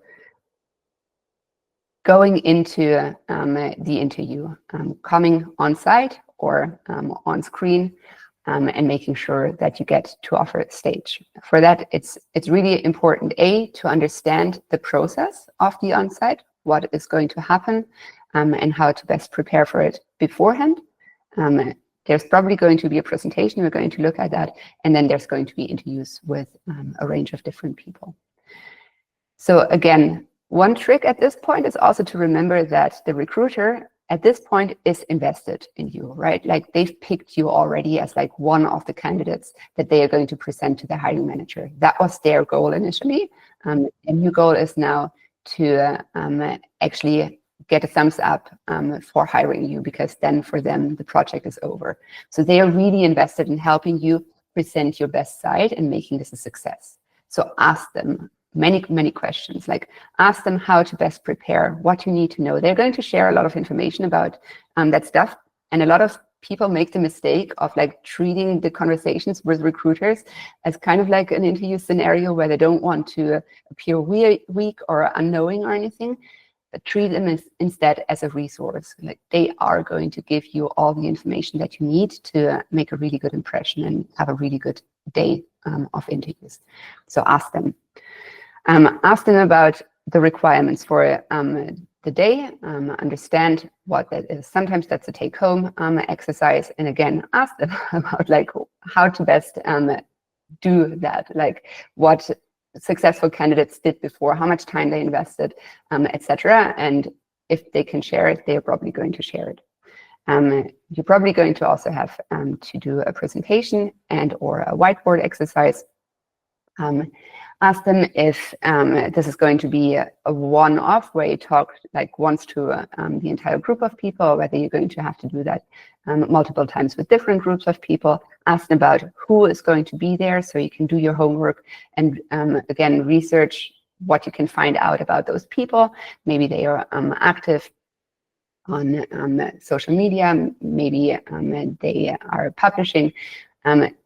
Everything that you can get in terms of information about the people you're going to talk to not only helps you prepare questions that are meaningful for that person, but also make it easier to see the other person as a person and not just as an interviewer who's big and scary and determining your future.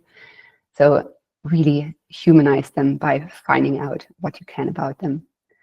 And then, as Javier said before, ask clarifying questions. Like, you would do that at work, you should also do that in preparing for this interview. Again, the recruiter is invested in you. The recruiter does not try and trick you. You don't have a finite amount of questions. Ask everything. Make sure that you're really feeling prepared to do the best work that you do.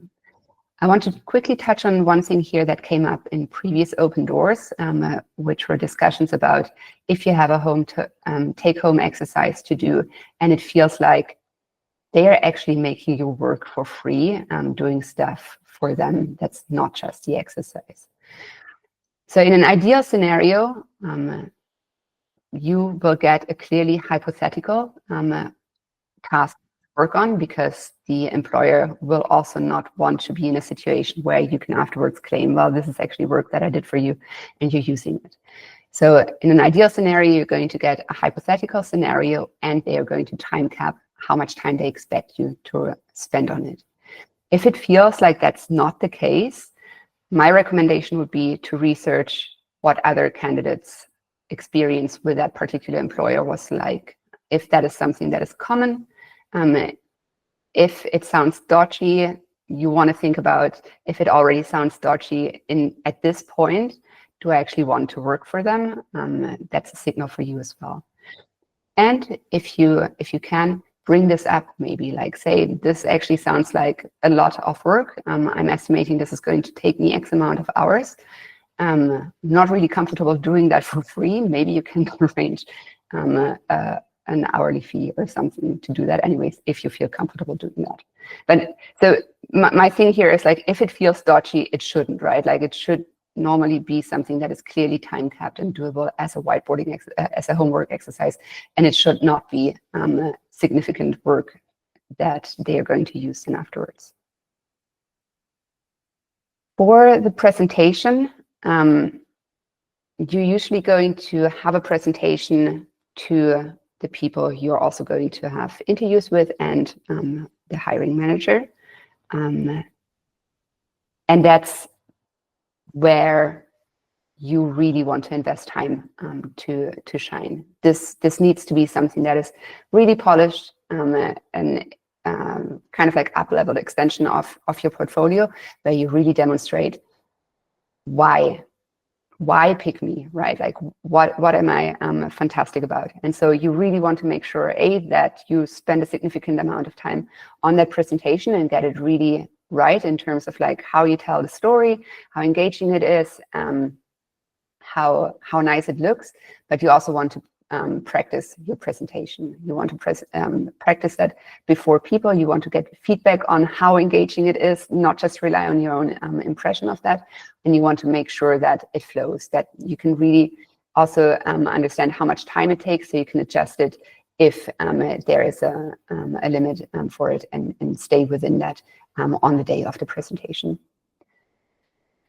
In the interviews, again, as Javier said before, the more ownership, the more leadership you can take off the conversation in the process, the better for you.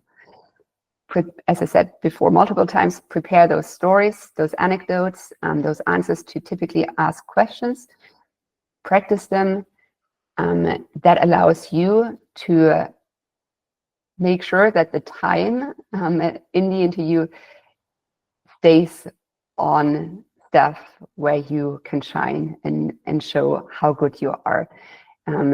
It helps you also showcase how you're thinking. It helps the interviewer understand your thought process and like how you got from A to B. But it also means they can't ask mean questions in the meantime, or questions that are going to be more tricky for you to answer. So I'm not saying hog all the interview time and start rambling, but have relevant answers prepared, so you don't stop answering the question too early, basically. Both to use the opportunity to give a full answer, to show everything that is relevant about it, but also because it means you are controlling what is being talked about. Again, for exercises, but also for questions, ask clarifying questions. Treat this as a conversation with a colleague. They are posing a problem, and if you were their colleague already, you would ask clarifying questions to make sure that you're understanding what they're talking about, to make sure that you're on the same page, and you want to do that in this exercise as well, in the situation where you're interviewed. A lot of times, candidates don't do that because they don't want to look stupid, because they feel like they should have gotten the question on the first try. But very often also it's part of the process, right? Like we ask an unclear question because we want to see if they actually ask clarifying questions. So again, try to treat this as a normal work situation. The interviewer is trying to understand how you work when you're presented with a problem, and you should do that. Yeah. Just repeating myself over here. Practice, practice, practice. Like interviewing, again, is a skill that's super important to land a job, and sometimes really annoyingly more important than the hard skills that you have. But it is also something that you can totally practice and should practice and invest time into practicing. Okay, interview checklist. Again, as I said before, a lot of this is the same as in the previous ones. For the presentation, make sure you keep the presentation simple and engaging. Clear story, polished look, but then also make sure that it just flows. Leave time for Q&A. Make sure you stay within the time. Again, for that, it's really important that you practice, that you know how long it takes. If you're more comfortable with questions at the end, say so. That's not a problem. It's just important that you state it up front. If you're happy to take questions in the middle, it's more essential that you look at time and that you're able to say, well, we've been asking a lot of questions now. That means we're now over time. Is it okay if I go a bit longer? Blah, blah. This kind of stuff is going to be on you as well. As Javier said, here as well, talk about like what you would do differently. Nobody expects perfection, but everybody expects reflection. So make sure that you're showing this as well. For your presentation, have a backup plan. So Javier has this amazing story about like all of the backups he always brings. Don't rely on the internet to work. Have an offline copy. Have a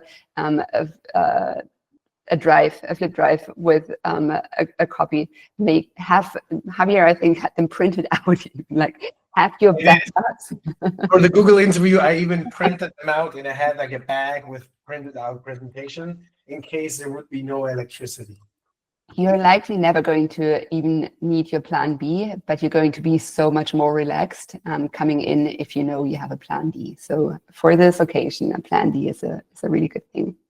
Same as before, record so you have something to go back to. That's obviously harder to do if you're on site. If you're on site, I probably would not recommend recording, but if you make it on site, the chance that they're going to give you feedback is also much higher than if it's an interview that's online, because they've invested more in it already.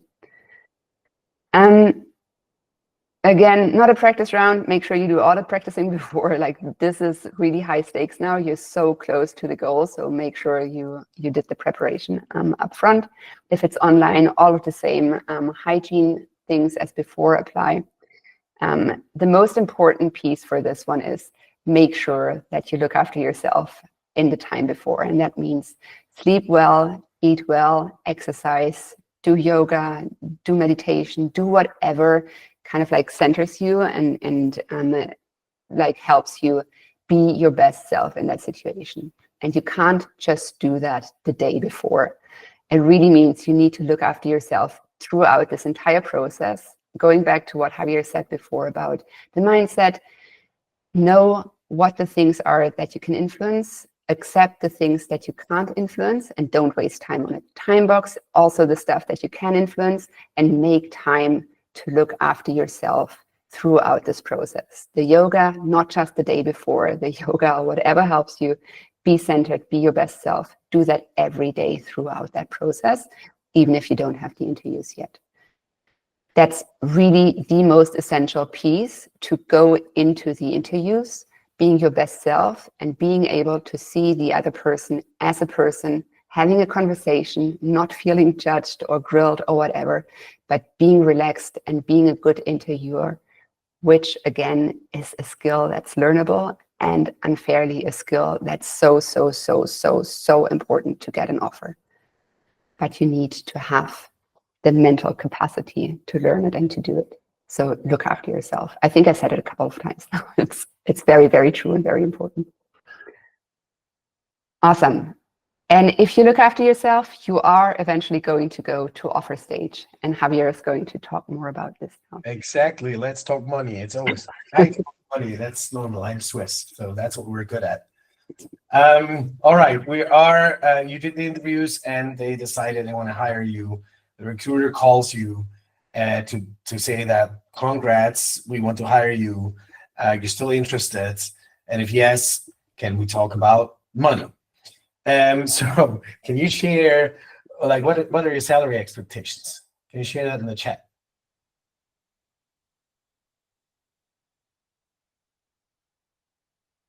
Are you panicking now?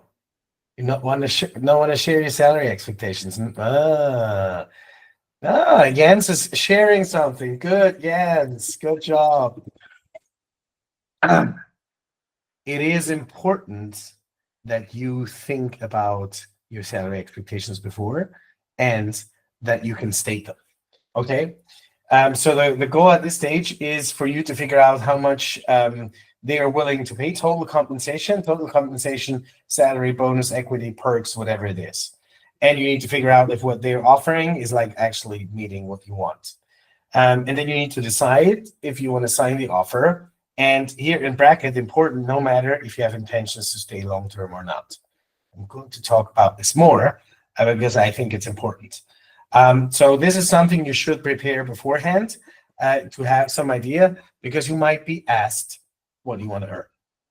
The audience here is often recruiters. Sometimes it's another person, but very often it's the same recruiter you have talked with the entire process because it's handled by them. And so employer might ask you, what is your salary expectation? You can choose to answer that or not. That is up to you. I'll talk about this more in a second.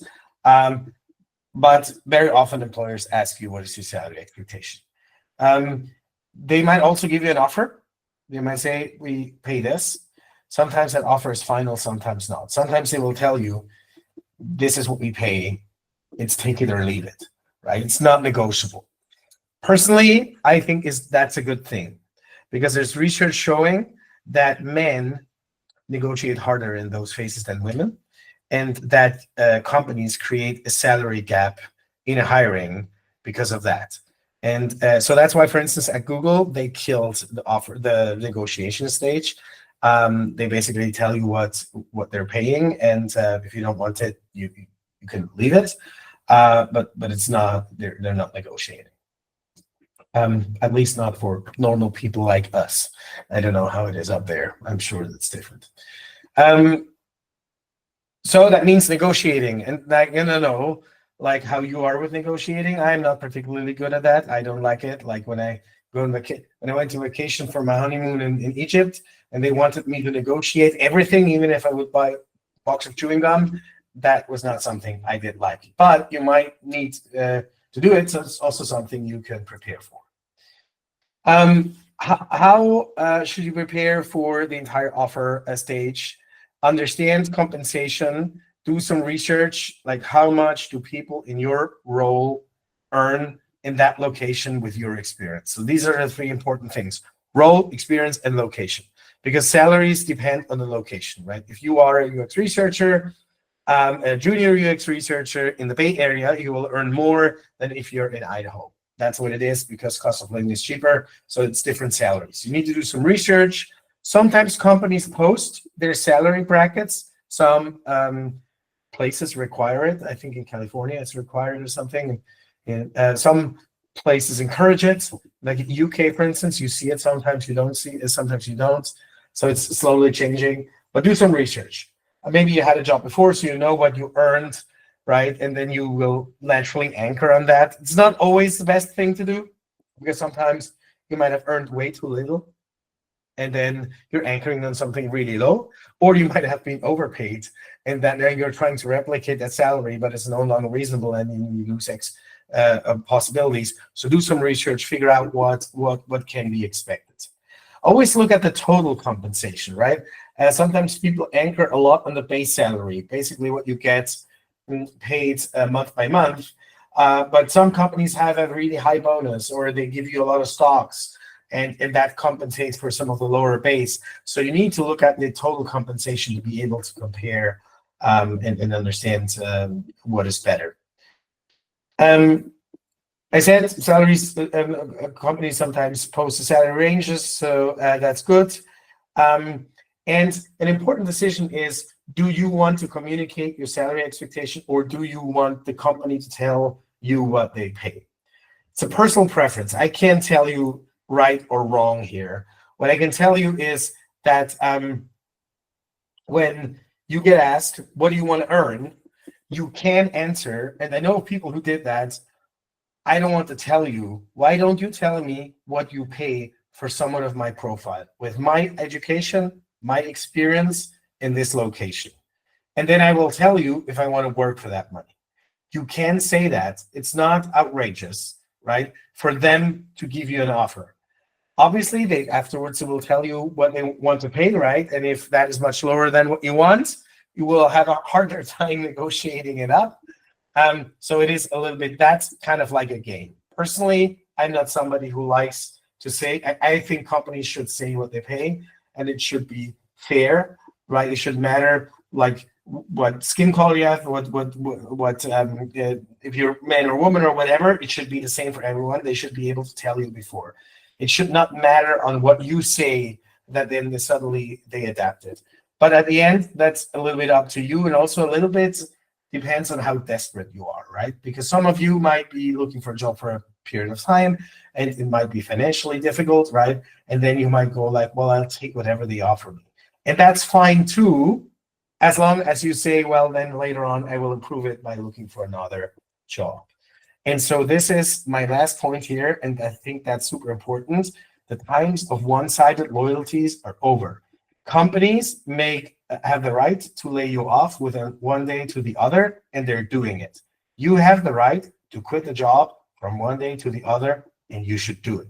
So you have a contract, or maybe not even a contract, like in the States, employment at will, right? They put you on the street, you can leave. I had that recently with a coachee where they had two companies, interviewing in two companies, and then one company, like they were more interested in because it was local and they would pay more, and the other one, they would have to relocate and the salary was lower because it was not a stage.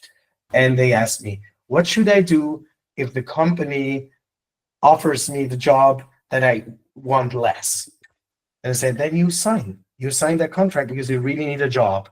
And if the other company comes with a job that you want more, you sign that and you quit the other one. Maybe even before you started or after you started, right? Because you're optimizing for yourself. And that is important in this context here, right? The game has changed here. Companies are no longer like valuing or respecting people that stay in the companies for a long period of time. They're just putting them on the street. So it can be that you get an offer of something you're not that excited about because it's not a lot, and you go like, I will sign this and continue to look. And maybe 1 or 2 or 3 months later, you quit again. Totally fine. They're not paying you enough. They deserve it that you're leaving again, right? So there's no reason for you to say no to that job because you think it's not paid enough. You can take it and then later on take a better paying job along. Okay, offer stage checklist here. Understand total compensation. I said that. Research what salary can be expected for the place that you're in. Do some research on the company culture, work-life balance, company reputation. These are things that you need to take into account. Maybe a company pays less, but is known that they're actually really respecting your free time and weekends, and like they have some perks around health and these kind of things. And you're like, I'm actually fine earning a little less because I get to be sane there, right? Maybe another company pays a lot, but they have a reputation where you have to work 16 hours a day. That was recently in the news here. A company posted that their expectation was 16 hours a day work time. I'm like, maybe you don't want that. So you can do some research there and figure it out. Also speak with current or former employees of that. If you can, like LinkedIn is now really great with that and helps you a lot. Maybe you can speak to someone and go like, hey, you work there, right? And I'm getting an offer. Can we talk about it? I wanted to understand if that is a fair offer or not. So these things are not off the limits. You can totally try that. I said, decide if you want to name their expectations or want them to go first. And as I said before, you can sign an offer and quit again. You shouldn't hesitate about that.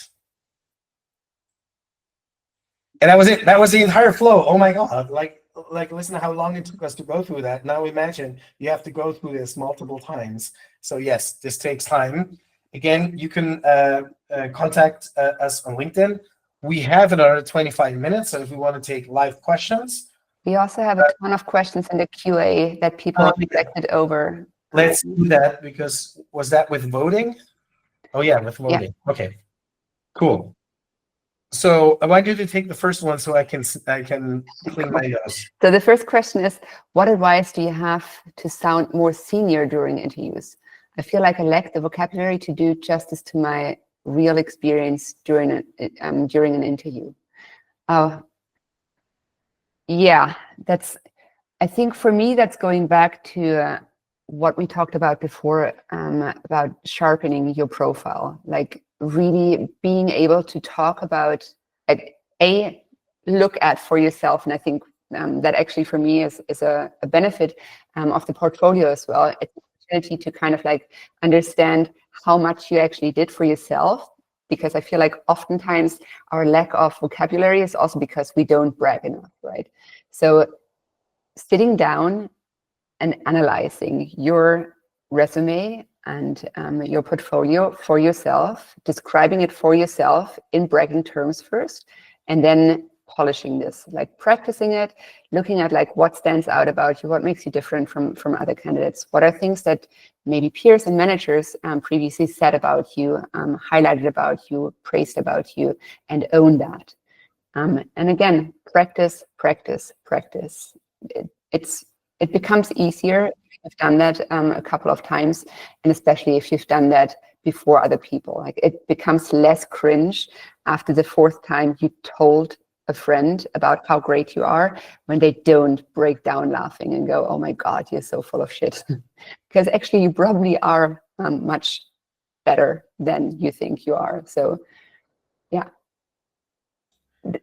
I'm always a bit hesitant also with like the sounding part, because it's also a situation where you want to come across in an authentic way, right? So you don't want to use words that are not your words, because that's off-putting in an interview situation as well. Like, people see through it if you're not authentic. So it really needs to be a fitting way for you to talk about it. And that's why I said you need to own it. Like, you need to look at that, talk about it in a way that fits for you, that you can own, and probably stick to the facts as well, right? Like, if you can say I have X years of experience, that speaks to your seniority more than if you say I have this really fancy word here that I can use to talk like someone with experience.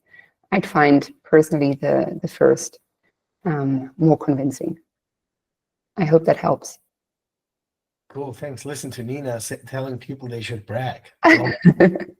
my biggest thing. Next one is it appropriate to negotiate a salary above the stated range in a job posting? Is this a common practice, or could it be seen as unprofessional? I would say in general, the salary ranges are there for a reason. If they were stated before, you apply and then you want more money, it's borderline. If you really care about that job, I mean, it's also unlikely to work out, especially now, right? In previous times, that was easier because there was scarcity of talent. And then companies would increase the salaries. And there was a time in the beginning of the pandemic where it was bananas how much you could negotiate up. There were companies who were really overpaying. But right now, that's not the case. They have a lot of people lined up that want to work for them. So you're not in a strong negotiating position. So that's why I would say, in general, I would not advise for that. Just don't apply if you think they're not paying enough.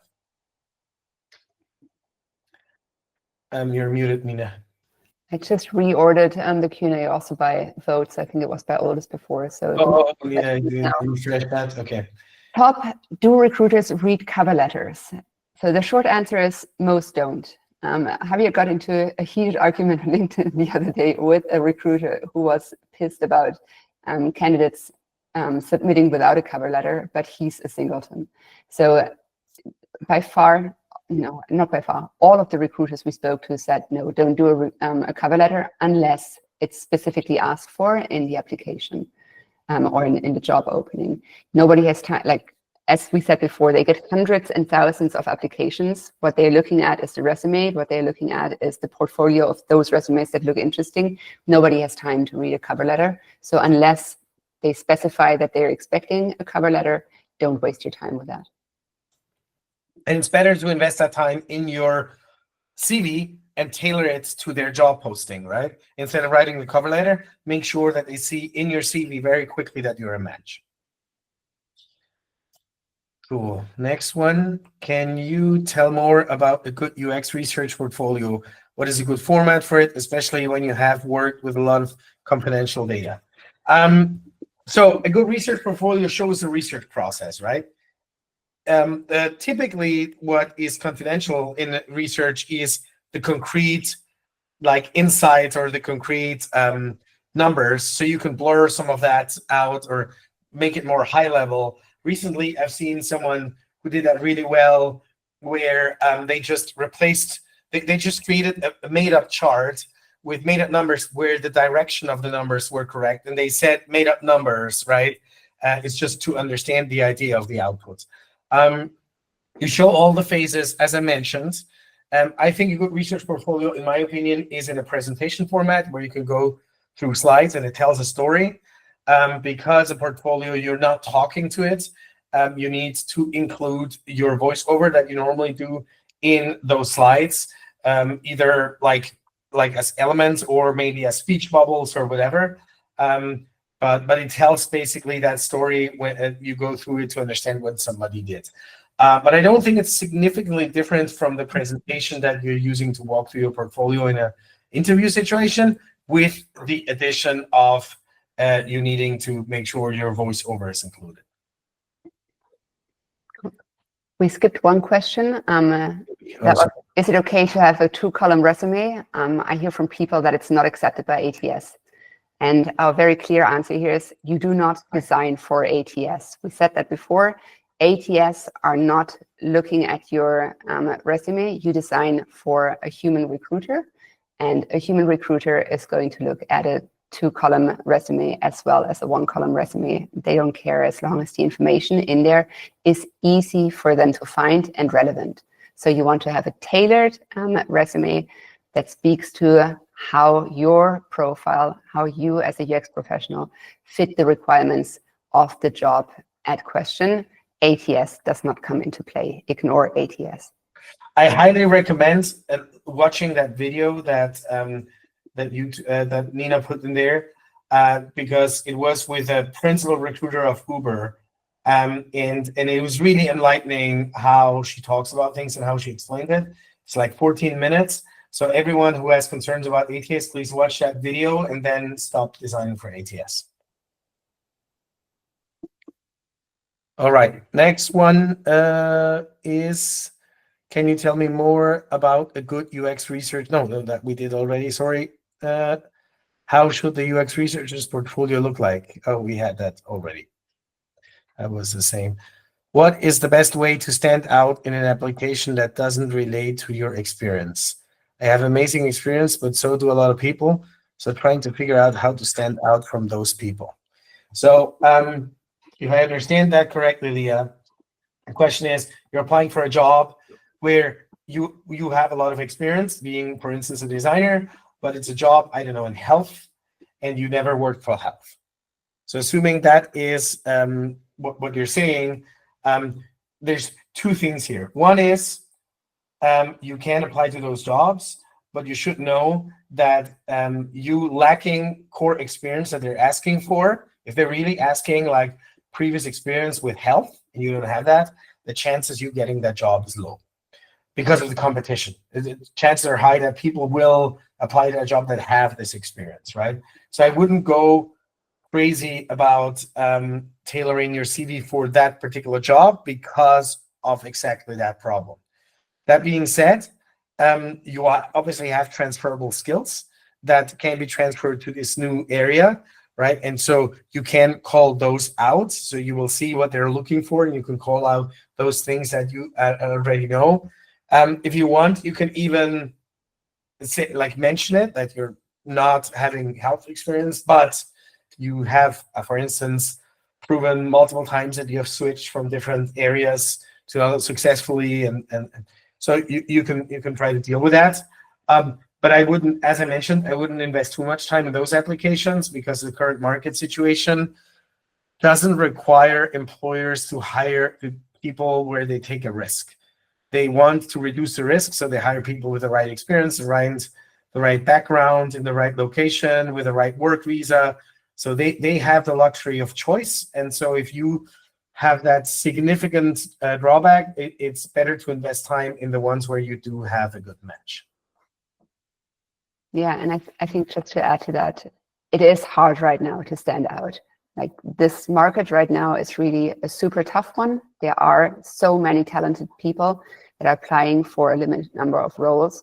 So not being able to stand out is something that you will have to accept in some instances. You will not get all of the jobs that you qualify for because there are a lot of other people that qualify equally well or better for those jobs. So be patient with yourself and be kind to yourself. That is just to be expected, even if it sucks. Okay, next question. What is a good way to handle the why are you leaving your current job question? Is there a medium answer, like with the tell me about an error you made question? I always feel no reason really leaves me in a good light. I have a good answer to that. Go for it. I want to hear. I have a good answer to that. You tell them that you're looking for a new challenge. You want to grow more. You will learn new stuff. You've been in this company for a while. It is great, but you're looking for a new challenge. That I think that is a perfect reason. And you're not talking bad about your previous employer, right? Which is not something you should do at all. You should not talk bad about your previous employer. Don't say it's toxic, I have a shitty manager, whatever, all these things, right? Because they will go like, oh, is this person then going to say the same about us, right? So not bad-mouthing your previous employer. Also not saying that you have been laid off or fired or whatever. Just say that you're looking for a new challenge. That's my answer. I don't know, Nina, you have a better one? I mean, to an extent, you want to be honest there, though, right? Like, if, for example, you're leaving because something in the company doesn't work for you, like the working hours, for example, and you want to change that, you want to make sure that you talk about the working hours. So if it's, for example, like a job where you say you have to work late nights all the time, and that's just not something that fits your life anymore, you want to ask, is this a requirement here as well? And you can be transparent about this. I agree, like, don't talk badly about the company. Don't talk about like toxic situations, because that's always something that a hiring manager is going to have a red flag about, because they could be equally on the other side of that, right? But if it's something about the situation rather than something personal, I think it's okay to be transparent about that kind of reason. That was serve a double function there, because there, if you say like, well, I no longer want to work evenings, they can say, well, here you would have to work evenings too. Then you can say, well, then I'm not interested. Yeah. So in that case, I think that makes total sense. Yeah.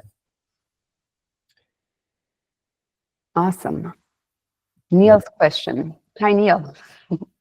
As an older senior member of the workforce, how much should I care about and try and mask my age?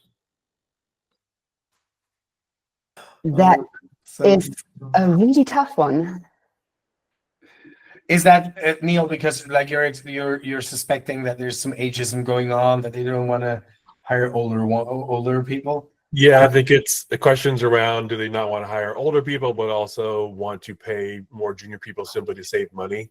So I've gone through the exercise of stripping out as much age-related data from LinkedIn as possible, like years I went to college, and stripping out old work experience that might date me further. So yeah, so I would say focus on the relevant experience bits again. Like that's what I said around the resume as well, right? Like you don't need to put in old roles if they don't contribute to your core profile as a senior person. Like age also demonstrates experience, right? Like, but from a certain point on, I don't know, I haven't experienced that myself yet, but like there might be a tipping point where they say, okay, actually we're good with 8 years of experience. Anything more than 8 years makes you really old.